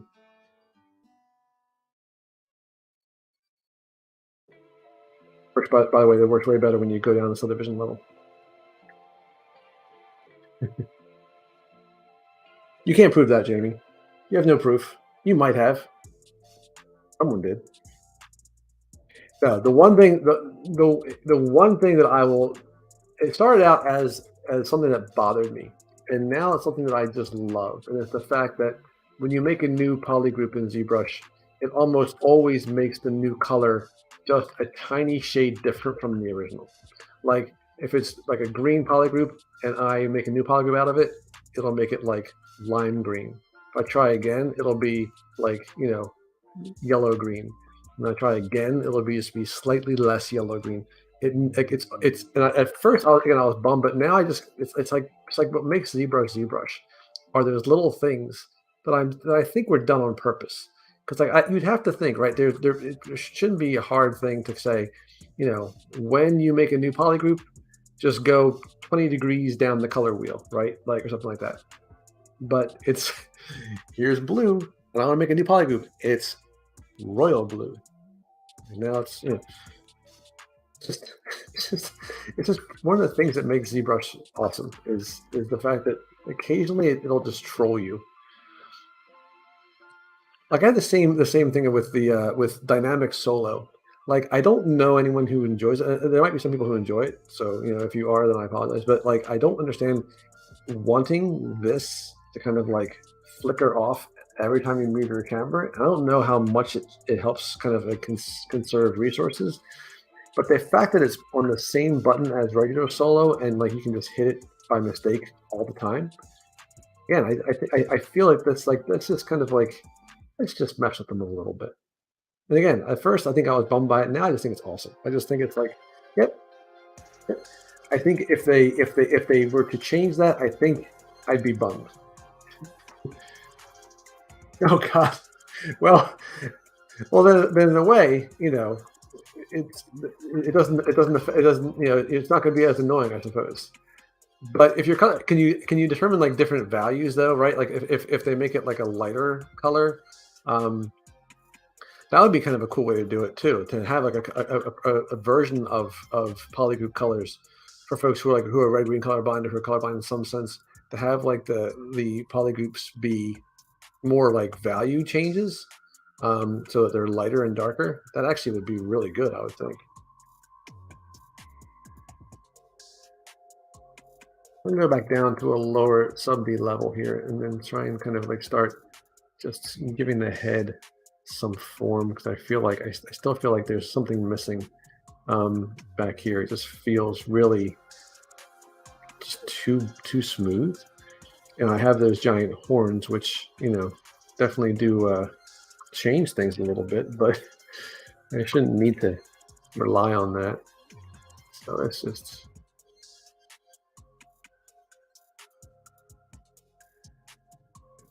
from the J-cut brush here. So what I want to do now too is I want to kind of play about color a little bit. Now I'm using a basic material here, which is kind of misleading, right? Because if I were to bring this, say, to Maya or what have you, generally speaking, you don't have that grayed out material kind of doing some of that, that kind of toning down for you. And so I want to kind of like, I got to start essentially doing it honestly here and go up to like something like Zebra Paint, where it's going to kind of show me the way the color is going to look before I add some texture to this. I'm going to kind of see what happens if I bring this part out a little bit more.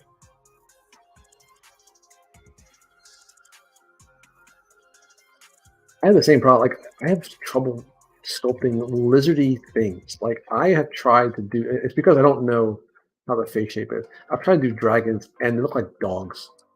I think it's a question of where the eyes are and how much of a forehead they have. I don't, I can't quite figure that out sometimes.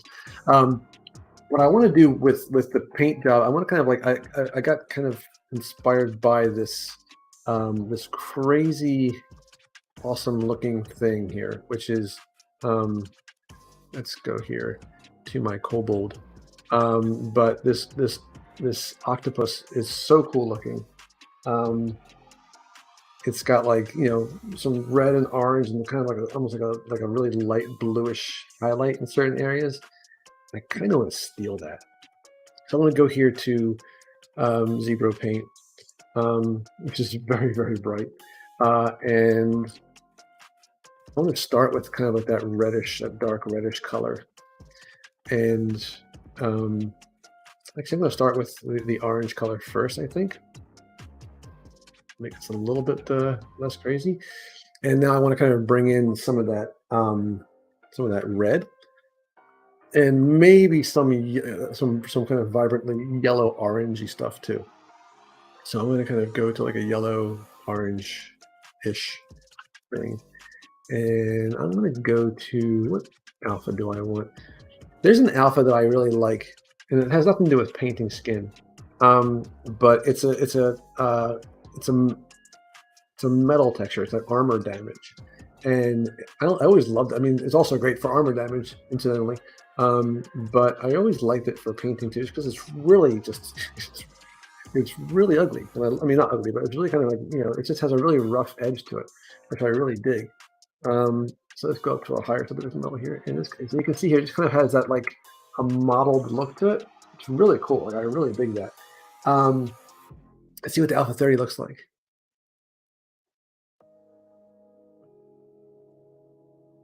That's actually a pretty cool outfit too. Especially again, I probably should actually give him some scaly feel. Now that I think about it, it's a good idea.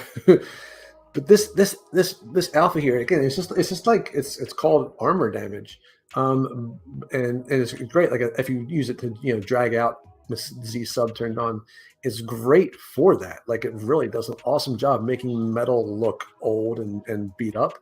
But it's also just a great alpha for just kind of like spraying in just this kind of really mottled texture.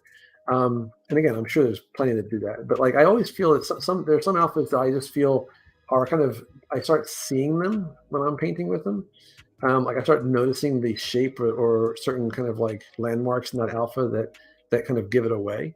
And this one I've never noticed. Like it's always kind of felt like it's just a mottled texture, and I really just dig this. I'm just going to kind of start throwing this on some of the higher areas here, like the little. This is almost like in the highlight. I'm almost like painting in the highlights essentially. And then I'll use that dark red in the other areas. It's kind of like little border shadows. If that makes any sense. It might not. I'm just kind of saying words right now. Let's come in here and give this guy a little bit of a. But here's where I want to do most of it in this little area. But right now he looks very vibrant, which of course we're not going to keep, but this is what we start.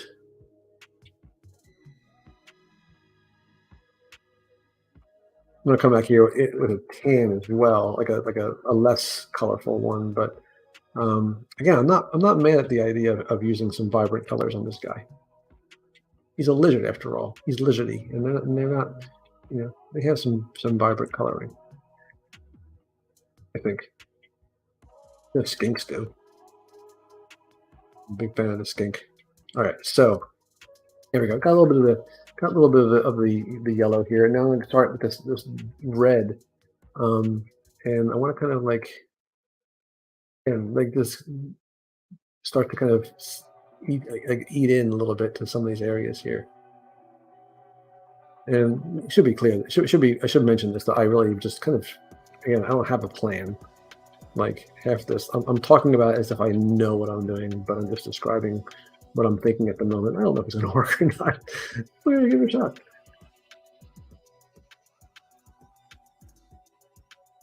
I like this red. Bottom of the feet. Oh, Mari Cat. Hello, Mari Cat. I don't know if you saw the picture of the new addition to our cat family, but this little dude is so tiny. He's so tiny. Like I couldn't believe he's like just out and about on his own. Like I don't know how he got to my house. His little tiny legs. Like I don't know where he must have come from, but it was an impressive feat. Speaking of feet, you mentioned bottom of the feet, and that's a good call.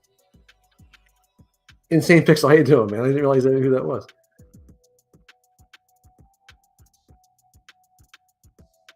The freckles, maybe. Yeah, obviously, everything is very, very smooth. I didn't touch the hands yet. I have to go back in here and do lots of creases and stuff on the fingers. I completely neglected those because, I mean, there are less interesting things to sculpt, but not many.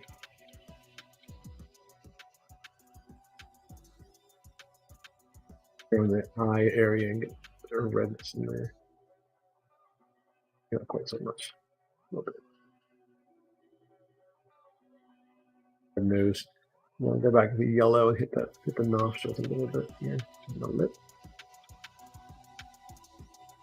Now this is all very bright. And what I'm going to do eventually is go to the adjust color and just do some desaturating. That one of the cooler elements of the newer ZBrush. Actually, I'm going to make sure. Yeah, I want the feet to be very dark. Actually, down here, and then the bottom of the feet will go lighter.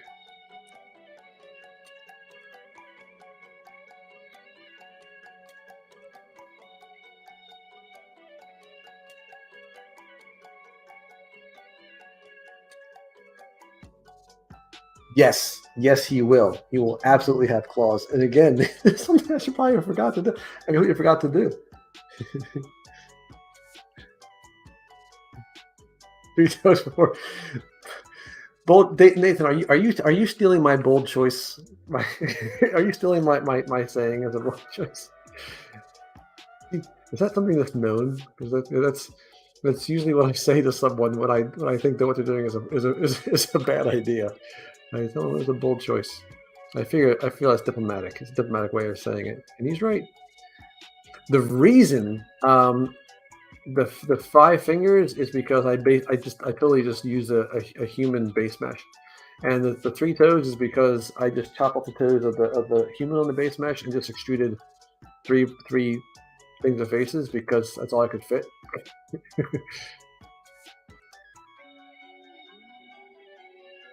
So I have to look at the picture, see what it actually is, because you're right. I have no idea. I'm going to now drag out. I'm going to see if I can drag this out a little bit here and get some. Turn down the RGB intensity here and just kind of get some.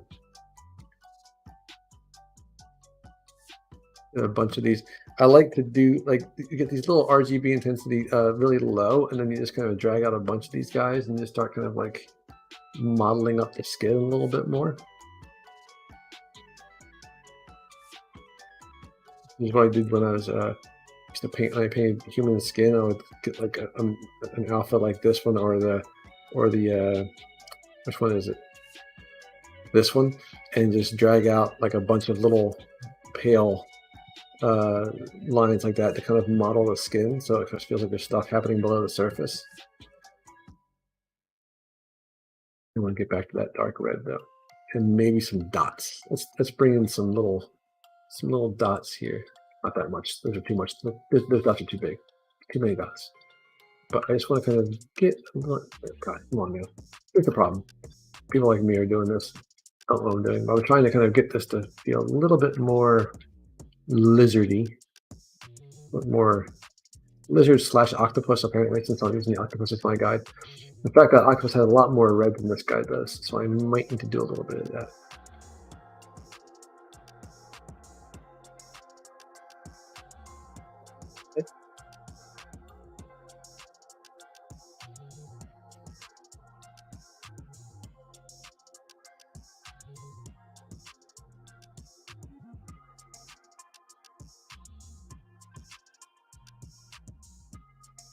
Yo, Mike. Thanks, Maricat. See, this is the kind of this is the kind of support I need.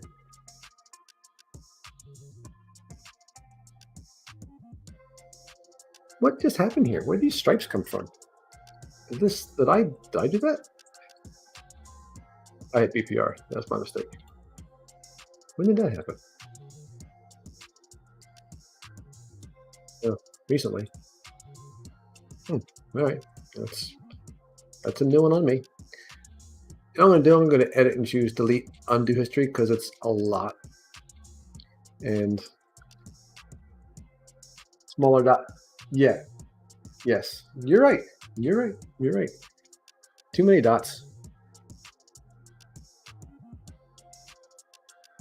I was looking at the paint this guy too. I was looking at I remember there's a color spray.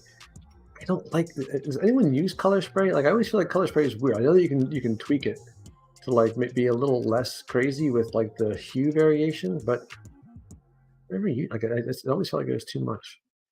So before I get any further here, I do want to I want to play around with the adjust poly paint because I do love that. Because this is very vibrant, obviously. Let me get up here and hit the. Now again, this is where I'm going to try to use the trim dynamic brush to hit just the high points of the tail.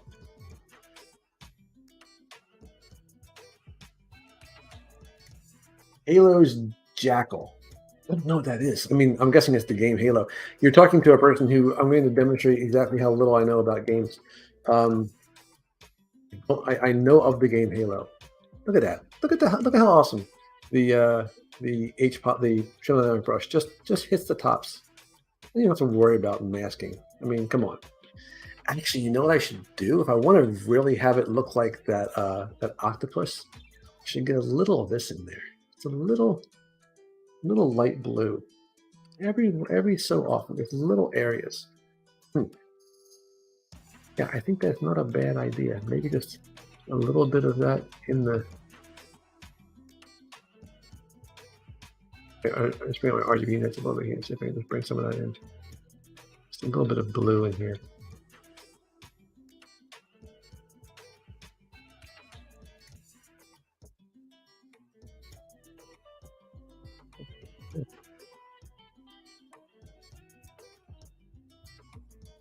Umbrella. I'll just drag out a couple of these here too. Just turn down the intensity a little bit here.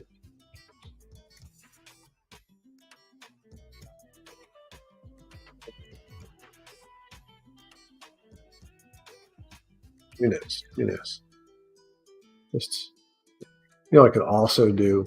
First of all, make sure you don't accidentally go back in time. It's kind of a tricky thing when they put that close there. I think I might get some darkness around the eyes and along this little area here. I'm actually going to go back to regular old alpha, soft edge alpha here, and just going to come in here and just like get some shading in there. But let's actually go to pure black, not pure black, but almost black. Let's get some of that in there. The nose is right. I'll use my mask here.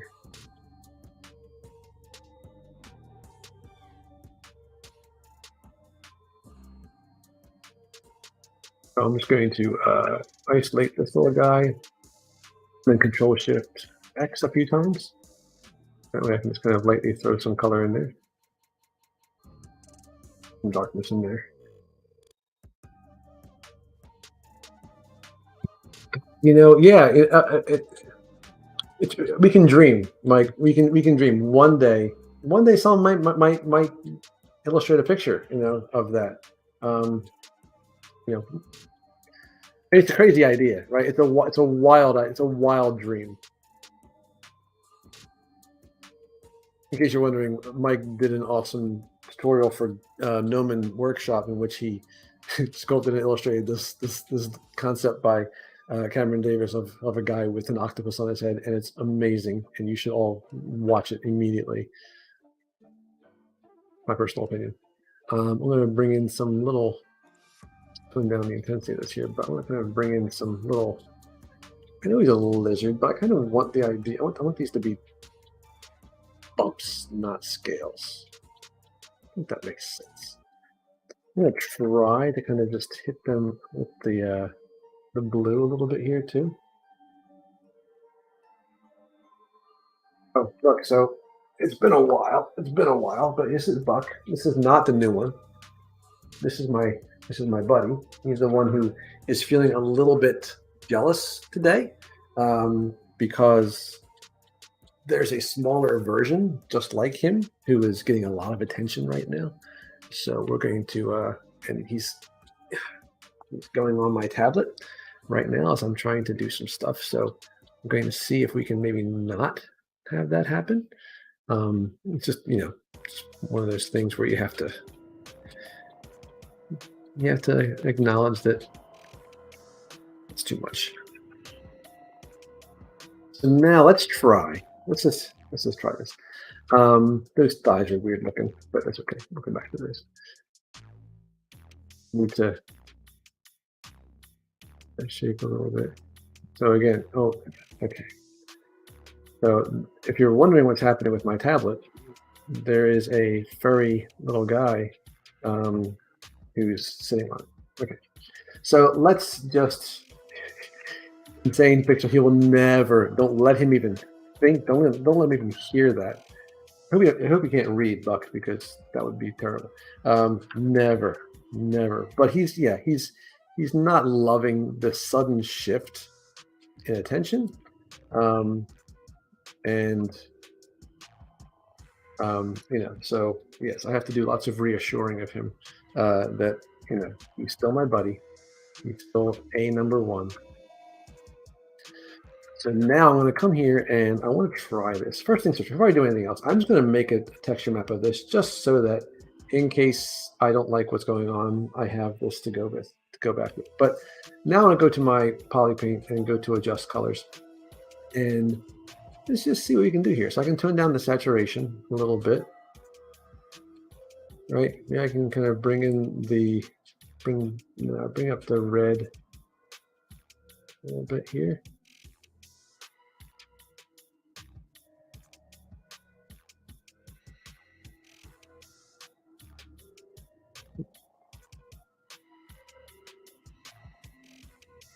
I like bringing down the saturation a little bit here.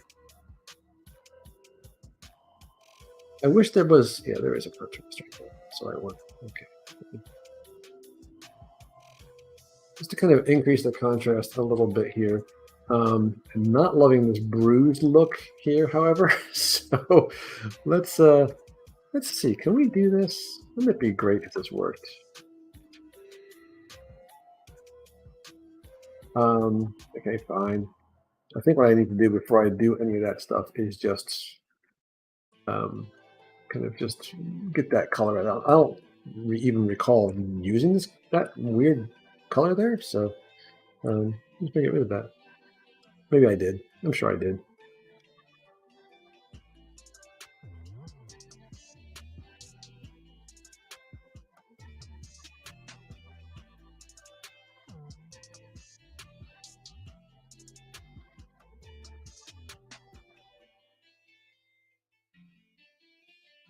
So just need to get that little bruised look out of there. It was a little bit weird.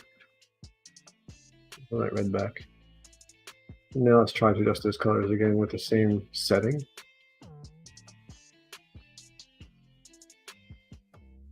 down saturation a little bit. Maybe increase the contrast a touch.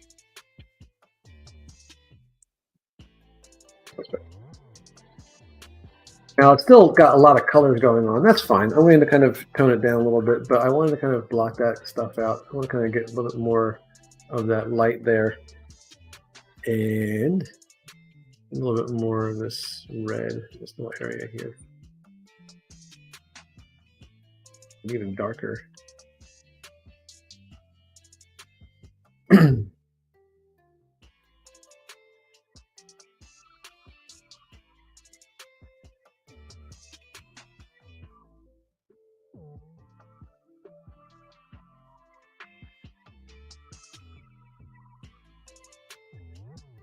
I turned on that blue. I'm not loving that blue. It was an idea. It was an idea. But no ideas are great.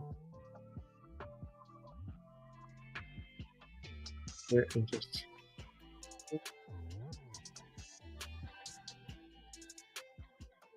I'll move forward with this for now. And now, eyes. I'm trying to figure out the best kind of eyes for this guy. Because, I mean, he's a lizard, right? So it makes a certain degree of sense to use lizard-y eyes. Let's see. So let's subdivide the living heck out of these guys.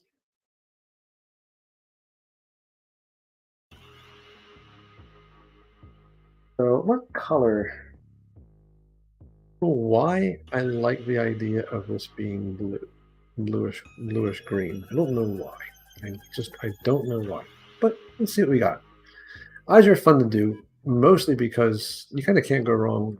Well, I will see if I can test that theory, but I kind of want there to be. I do want there to be, I should say, that it's kind of a brightish blue element to this guy. So if I kind of come in here with this color. Yo, B, what's up? Welcome back, man. He's coming along. Yeah, like I said, this is one of those things where I'm kind of hoping that that the initial kind of like look of him will just be unique enough that we can live with that. Because again, he's not going to be there a whole lot in the scene, so I'm not like overly worried about it. But I'm worried enough about it. So let's see here. I'm gonna come in like a light guy here. Let's just see if we can kind of make this a little bit lighter.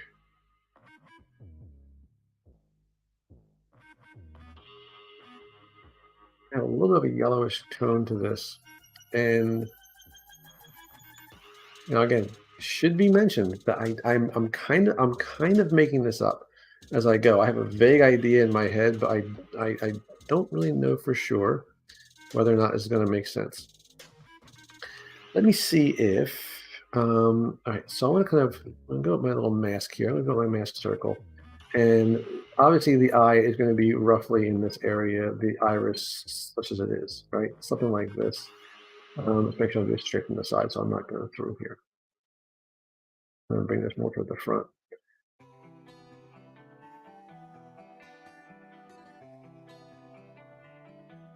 So blur that mask. This might make sense eventually. I don't know if it will, but we'll give it a shot. All right, so now I want to drag out some of these dots. This is the part where I really don't know if it's going to work, but I'm going to hope. So I'm going to drag these out and then let them kind of like just kind of be right around the edge of the iris.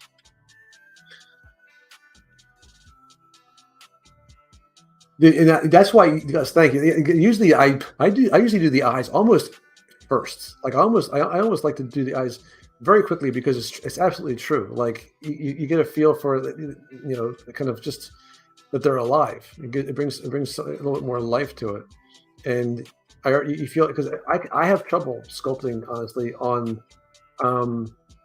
something that is like just a mannequin. Like that's one of the reasons why with this guy I really wanted the face to kind of have that identity, that kind of like goofy-ish look, just to look at it, because I wasn't sure what I was going to do with the eyes, so I kind of needed to rely on um, the overall silhouette to do a lot of that kind of like get rid of some of that guesswork for me. This is kind of like with the thief last 2 weeks ago when I was working on that. Like I'm not, ordinarily you would do a concept sketch.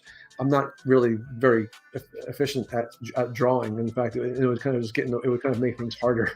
So this is essentially a concept, right? So I'm trying to kind of be fast about it and try stuff out, but I'm kind of guessing half the time.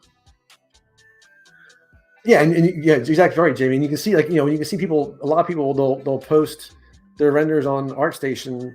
They never even paint it. It's just a grayscale render, but the eyes are there, and like sometimes the eyes will have color in them or a little bit of red, and it just makes everything seem so awesome looking.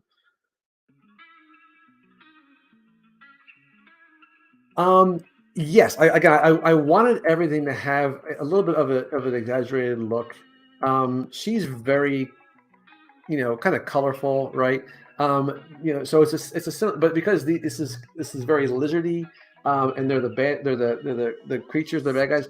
I think that the creatures are going to have a similar vibe to as a whole, in the sense that I kind of want to, like I said before, I kind of almost like stylize the overall forms a little bit. And again, like I mentioned last week, stylize it could be it's an easy term to abuse, but I kind of, again, I'm going to kind of allow for essentially uh, like swoops that wouldn't ordinarily be there, kind of a thing. And I want to kind of like make those shapes feel more just aesthetically goofy than necessarily accurate. So like this is not, like this is not really the kind of nose that a kobold lizard type guy is going to have. But I kind of wanted to have a cool little silhouette. So when I do the other creaturey guys, I'm going to try and kind of do a similar type of thing where they're not intimidating so much as they're just kind of goofy, but not silly, just not creepy, right? That's the idea anyway. So yes, in short, that is the plan. Who knows if it's going to actually work, but we're going to hope. But I think what I probably should have done if I was a smart person was do these eyes facing just the side and then rotating them forward, because that way I can do them straight from the side. So I'm just going to do that. So don't worry about the fact that it's coming through the eyelid. I just need to make the eyelid different. But I want to make the iris, not the iris, the pupil. And I want it to be, again, a little bit weird. So I'm going to go with my mask circle, but I want to go with mask circle. I want to mask out like this. Now, again, keep in mind the standard, what's that word? Disclaimer that I'm kind of just trying stuff. Maybe I want to do like a little weird. I don't know if these kind of eyes are like froggy or something, but I've seen eyes like this. I've seen them. I'm gonna go with a very, very, very, very, very, very, very dark green. But the intensity should be 100%. And also, yeah, I think that's fine. Something like that, right? Where it's kind of like got that weird thing. Now, what I should also do before I do that is invert that mask. So now that black part is masked out. That way I can do stuff like this. These don't look like they're spherical. And also, what the heck is going on here? I mean, this doesn't really matter, I suppose, because this is the part that's not going to be seen. That's some weird stuff. That's just because I know they overlapped, but still. Let's just polish that off a little bit. We can't have that. We can't have that. Good. Yes, frog. So at least I'm roughly in the similar area of the animal kingdom. At least it wasn't like, a lichen or something.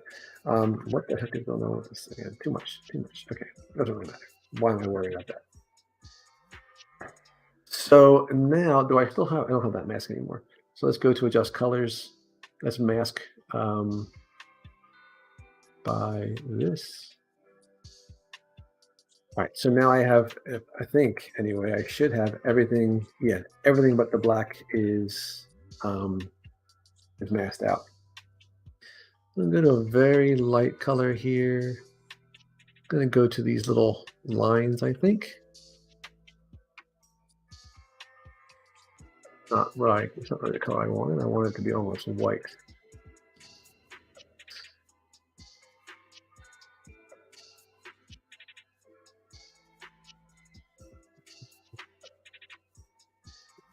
Yep.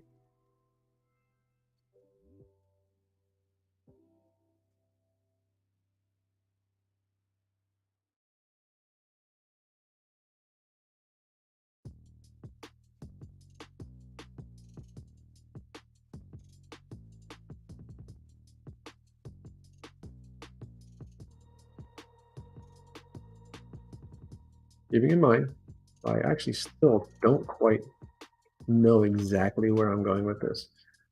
Like again, I'm doing this literally, and this is not really a good way to do it. I'm doing this literally with the impression that it'll probably work out somehow. I don't really know that it will, but it's okay.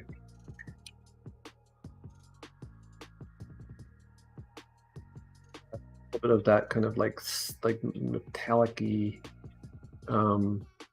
thing here, where we kind of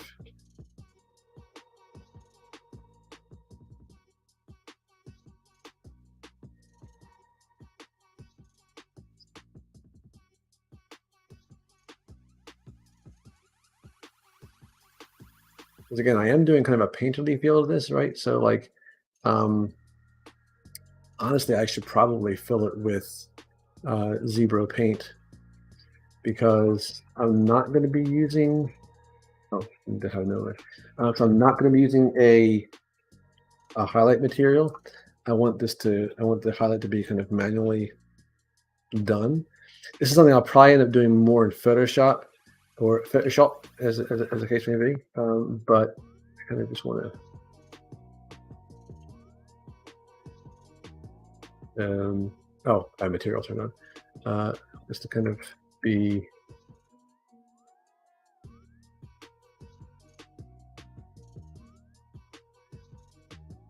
Oh, geez, let's paint it on there. So let's bring that back.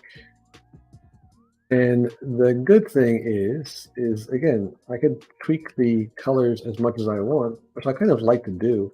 Again, either in Photoshop, or in the adjust colors thing. Actually, you know, I'm just going to go to my bottom lids and just put it down a little bit.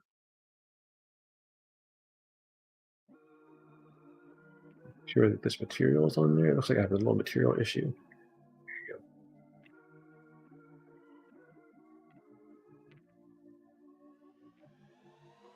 So now I need to make these eyelids a darker color because this is way too. At some point, I'm going to actually have the right setting on my brush. There we go. Okay. So now let's go back to the eyes.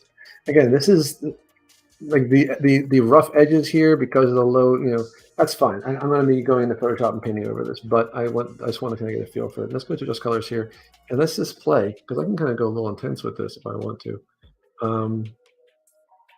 My intensity a little bit here.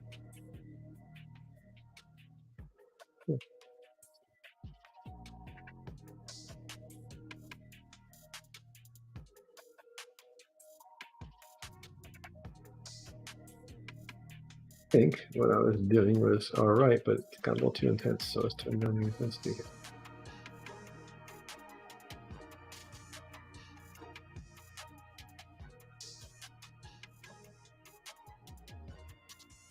I mean, that'll work. I don't know that I love it. Let's just see what happens if we make this whole thing a different color.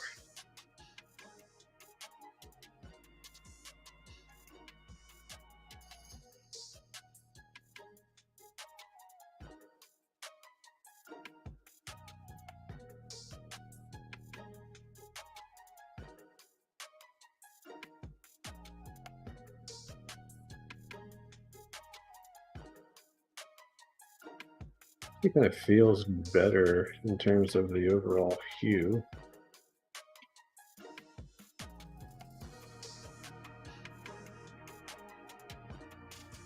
Yeah, I mean, I think that makes more sense. Cool thing about this is I can go with my paintbrush, for example, and go with a kind of a vibrant orange or what have you, and set the paint mode to color. And so if I were to kind of paint over this, um, it won't change the light and dark so much. It'll just change the hue, which is kind of neat. So I can kind of like, you know, adjust that a little bit too.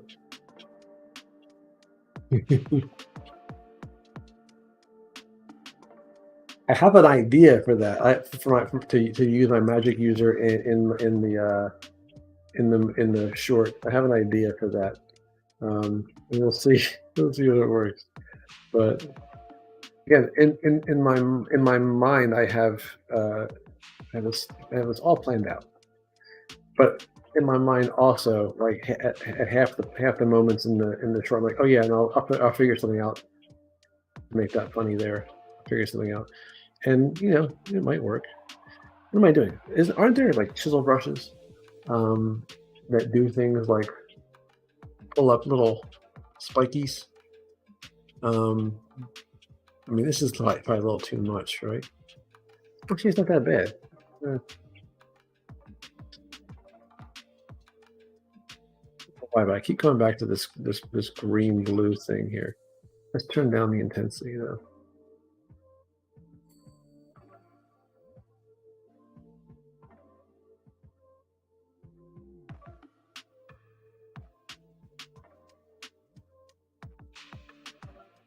This brush, sample this. Oh, color mode as opposed to paint mode.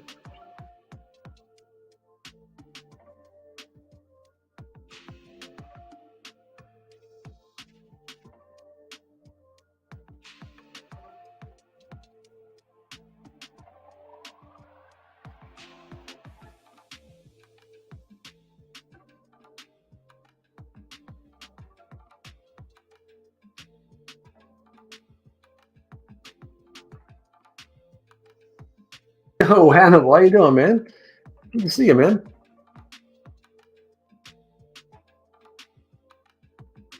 There are times when I'm doing this stuff and I'm sculpting, and I think you reach a point where you're like, I'm not making good decisions anymore.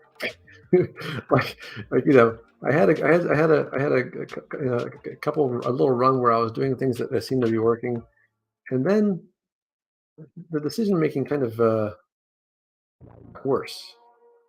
No, I don't know. So I think that's where I am right now. I think what I need to do is um, let this guy marinate for a while. I think we made a lot of progress though. He was pretty much nothing at the beginning of the day. So yeah, got to do obviously lots of stuff on the hands, feet. Um, but for the most part, we blocked out the overall shape. We can maybe tweak some stuff on his little fins on his head. But I think the character exists now, at least in terms of how it will look. He still needs to have all of his all of his clothing slash armor, whatever. But underneath there, again, we got the start. We got the start of a character here, which I think once rigged and animated and posed, should have a lot more personality. It's a very neutral pose right now. We still need to do all the upper teeth, the tongue, all that kind of crap. But I think for a day, this was pretty. It was pretty productive. So yeah, I'm gonna save this and keep working on this dude. And next week, hopefully we'll be giving him some props and stuff and that kind of thing. So again, folks, can't thank you enough for joining me. I hope it was helpful. I hope it was fun. Again, guys, I can't wait to. I hope you all come by on Friday and see Stylus League for its 100th episode spectacular. I'll be there. Hope to see you all there. Again, guys, thank you so much for stopping by. Hope it was fun. I'll see you next time. See you guys.